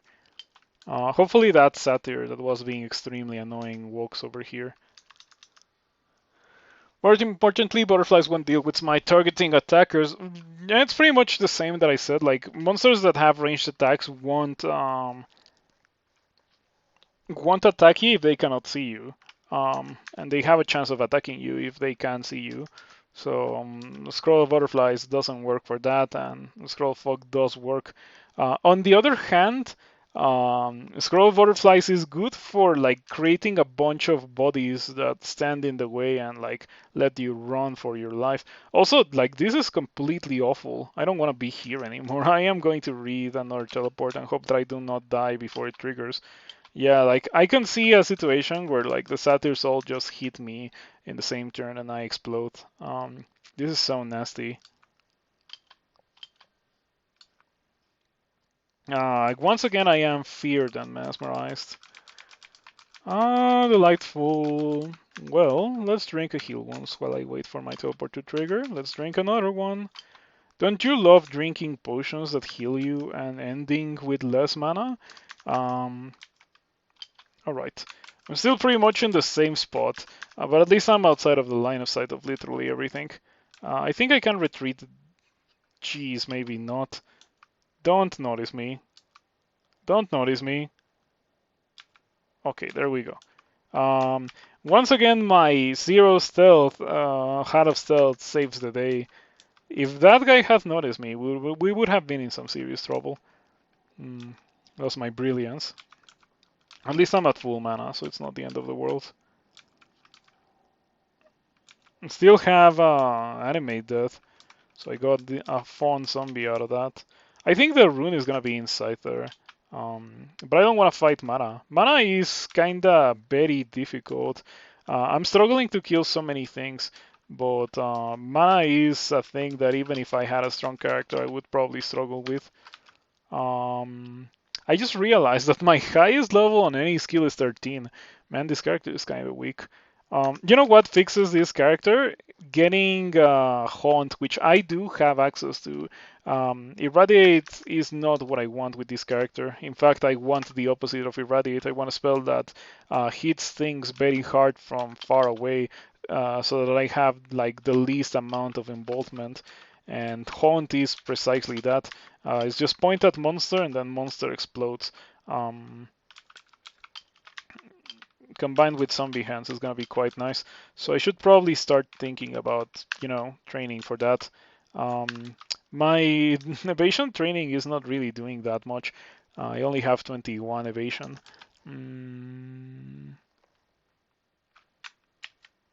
So yeah, I'm gonna need 15 summonings. Probably I can get away with 14, but I'm gonna go all the way up to 15. And I'm gonna receive Forbidden Knowledge from Kiku, or maybe not. I'll do it when I can cast Haunt, because maybe I get it and then I immediately afterwards get like a book with Haunt. I don't know what books have Haunt since the rework of books in recent versions, or like in a recent version. Don't remember exactly which version was it that got rid of the books. Or like change the books, but yeah, used to be that Haunt was both in the Necronomicon and in the Grand Grimoire, and now I don't know in which one of those two it is. It may only be in the Grand Grimoire. Pretty rough, ran out of mana. Oh, this is being quite painful, not gonna lie. Um, mm, mm, Mana, maybe? I do have 2 potions of mana. Yeah, whatever. It is somewhat tragic whenever you have to use a potion of mana, because I always cannot help but feel that there was a sequence of things that went wrong that forced me to use a potion of mana. But it's not as bad as when you have to use a scroll of blinking. Sometimes with scrolls of blinking, there's like you did nothing wrong. You just got destroyed by a monster getting lucky and hitting you for like 60 damage in one turn. That didn't kill the snapping turtle. I kind of needed it to, so I could get more zombies. I feel like a bit of extra zombies gets me the win here against the current monsters. Yeah, there we go. That's gotta be enough. There's no way the alligator snapping turtle lives through all of that. There we go. Got a shiny new alligator snapping turtle zombie. Nice. It hits pretty hard. Can bite from a distance for up to 40 damage. It also has a ton of HP and a ton of armor class. It also swims normally.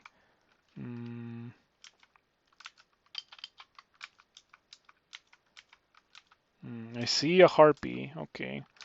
Let's get rid of this harpy. Let's get rid of this fawn.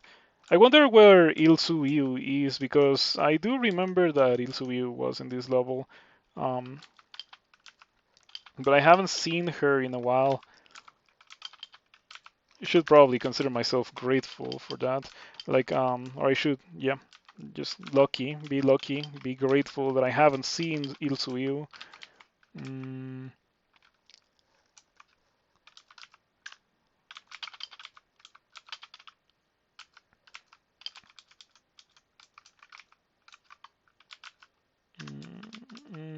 Oh, there she is.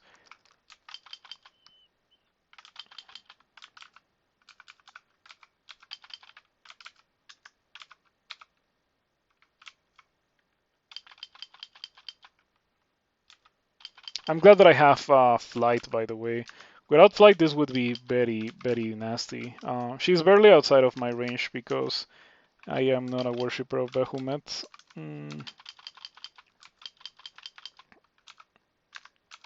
Okay, time for Iron Shot. Big hit. She's almost dead. I would maybe think about casting Animate Death so I could have Ilsuiu the zombie, but nah, I would rather stick with my current band of zombies. It is quite a bit of them, after all. No need to waste them.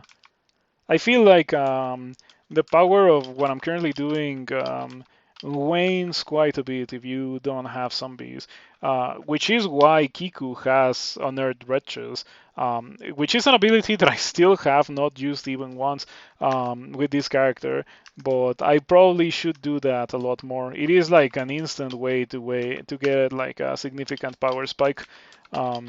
Is it even an expensive ability? It probably is among the. It probably is like on the same level as Hero, like just like spammable ability that you can probably do once or twice every floor, and not run into piety issues. And I probably should start treating it like that. Maybe that will greatly improve my character.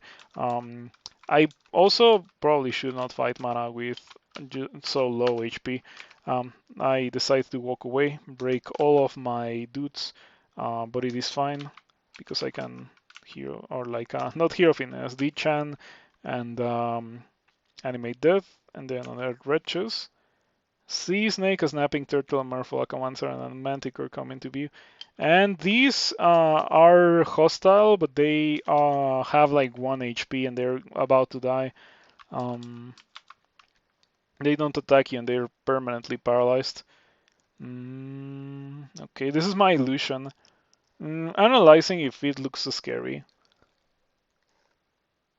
Agony to 31% is pretty spooky. Yeah. I wish I. Oh, but it has range 1.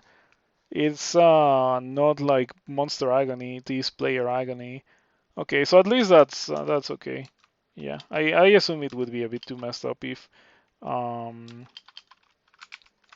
that could happen. Okay. They perish wretchedly, and now I have a ton of derived undeath that I can use as minions. I hope that this mana is the real one. If it is, it's gonna be a very quick fight. It was not the real one.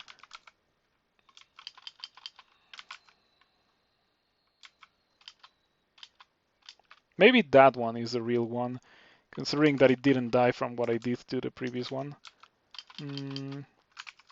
That was not the real one. Okay, with a bit of luck, mana won't do the whole cloning itself thing again.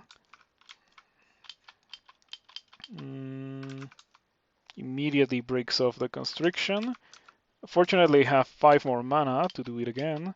Still hasn't cast a bolt of fire at me, which is the main thing that scares me about fighting mana. I don't have fire resistance, and that hurts.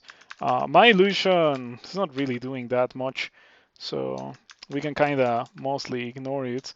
I kind of want to use a potion of mana here. Or, you know, if I had acid, this would be a perfect situation for acid. But instead, Quicksilver gets rid of the constriction, so it doesn't work. That's kind of whack. It's just like making the player weaker situationally.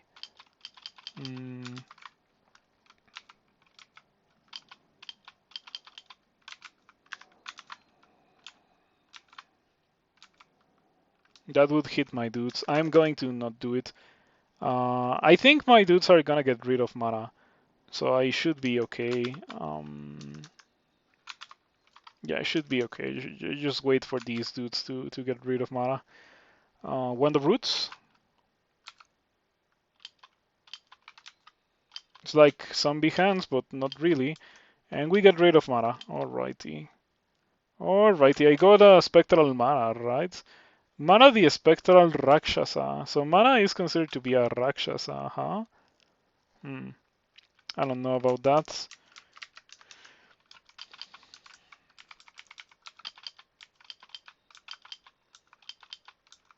I guess the base monster type is Rakshasa, because mana is not really a Rakshasa.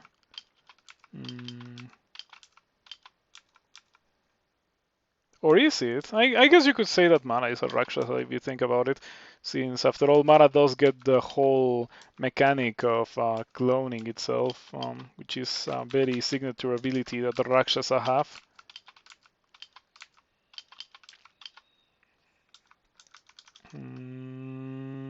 I got Dragon Form, and I also have a manual of unarmed combat. We could do that to win the game.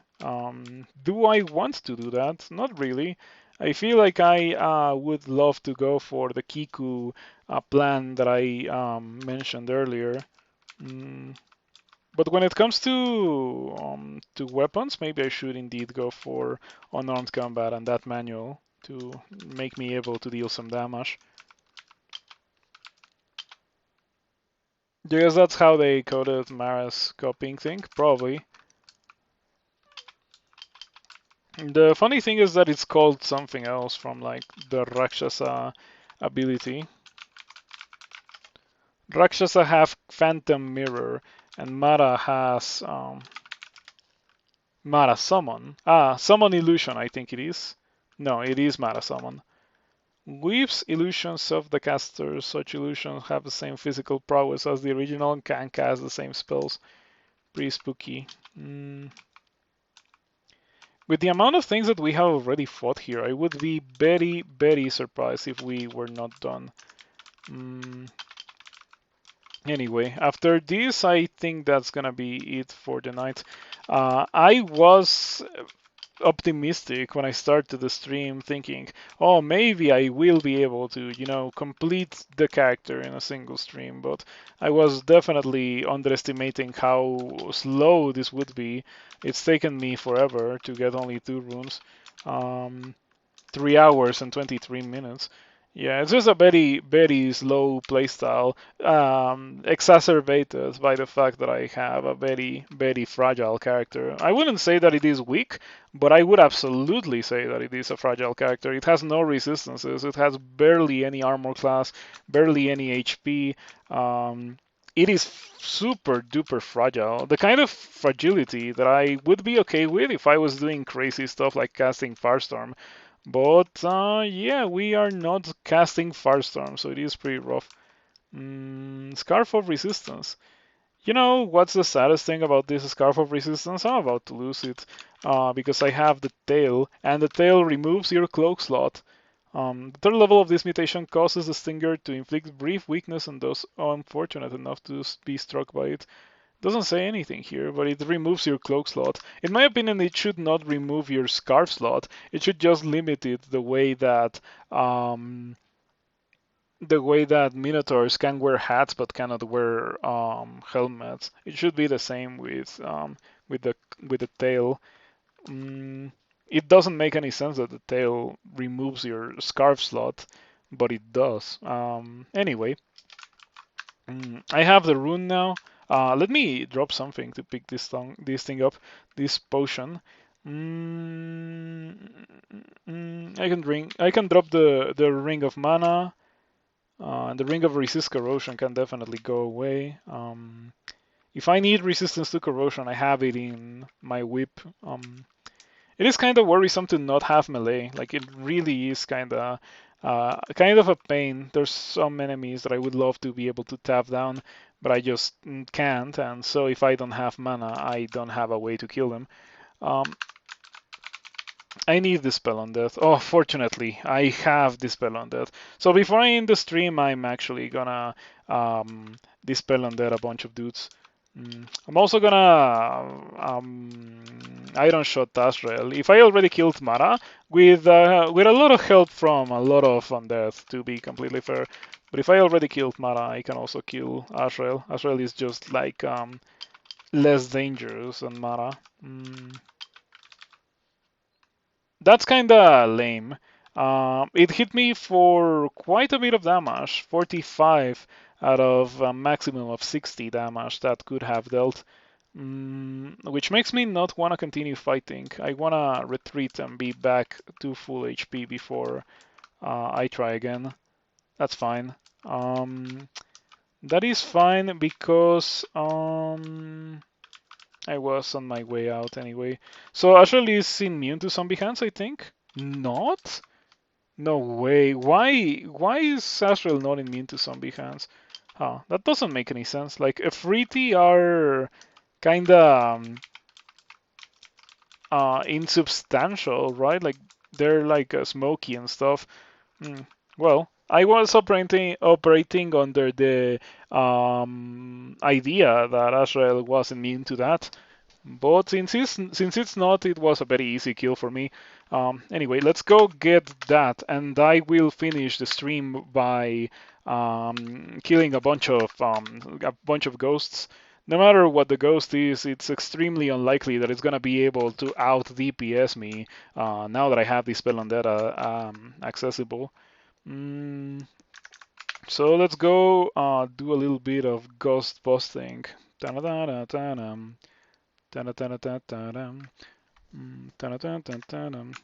Ghostbusters.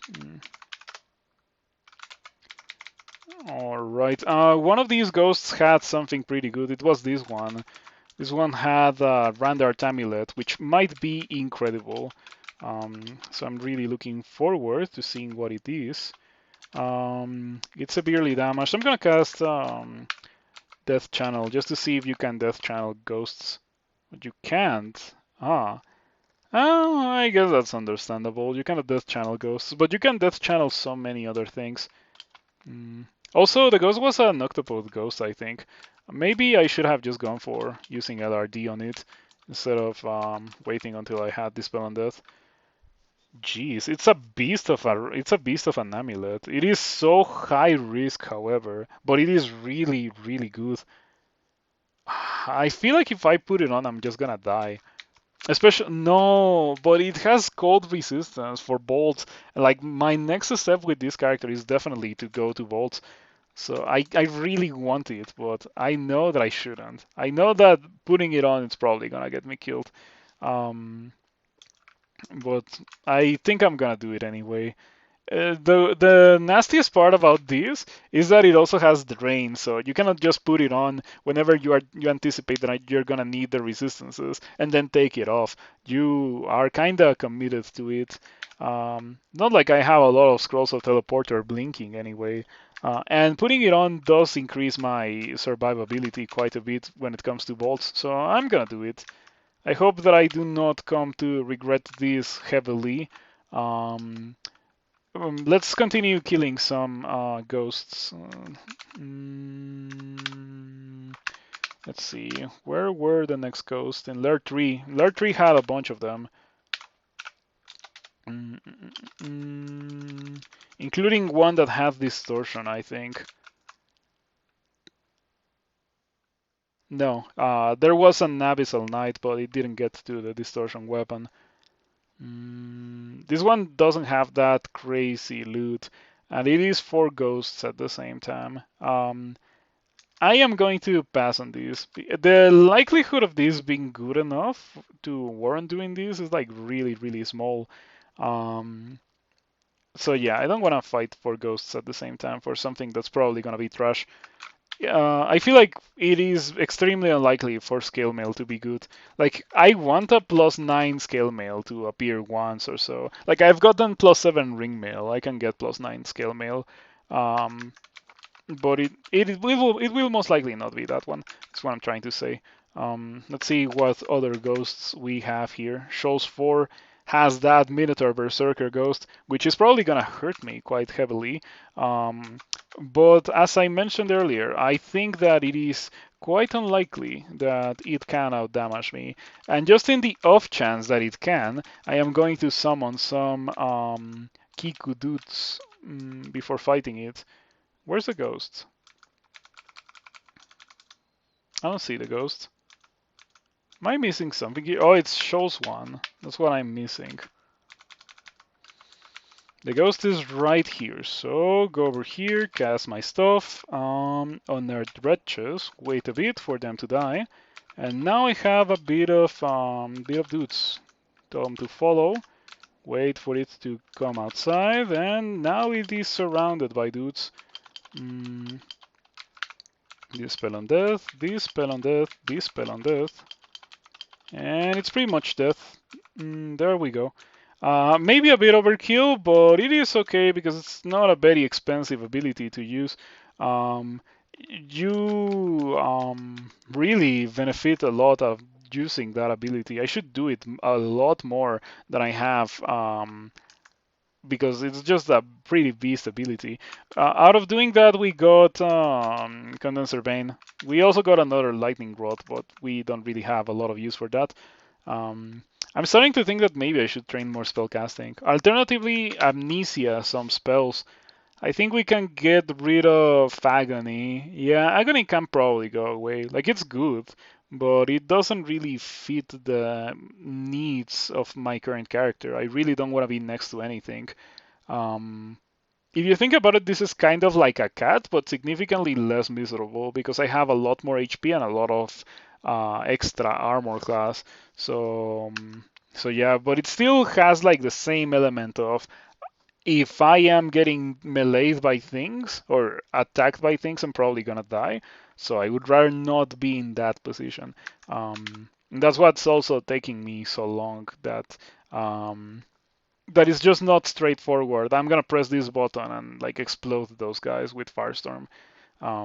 So yeah, I am going to now save the character in Bolts 1, and I will come back to it on Monday.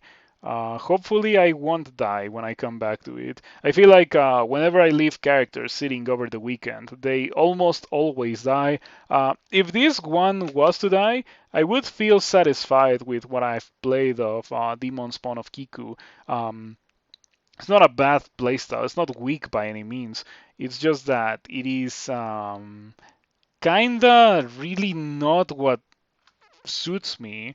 It doesn't go well with what I do. I like to go through the game like much faster than what you have seen here. 40 or like 3 hours and 33 minutes only to get through runes, not even get through vaults. Yeah, it's kind of not my playstyle because of that. Mm, on the other hand, I do have to say that if I tried to play my usual playstyle on a character like this, I would probably have already died. And this character has been able to get away with a lot that yeah, like I feel like if I was playing any other playstyle, I would have died. The fact that I'm playing this so much more slowly also allows me to make constantly the correct decision and like not be stuck in super awful situations. Also, it is just a strong playstyle. As I mentioned earlier, the character is fragile, but it is not weak by any means. So that's nice. That's something that I can respect.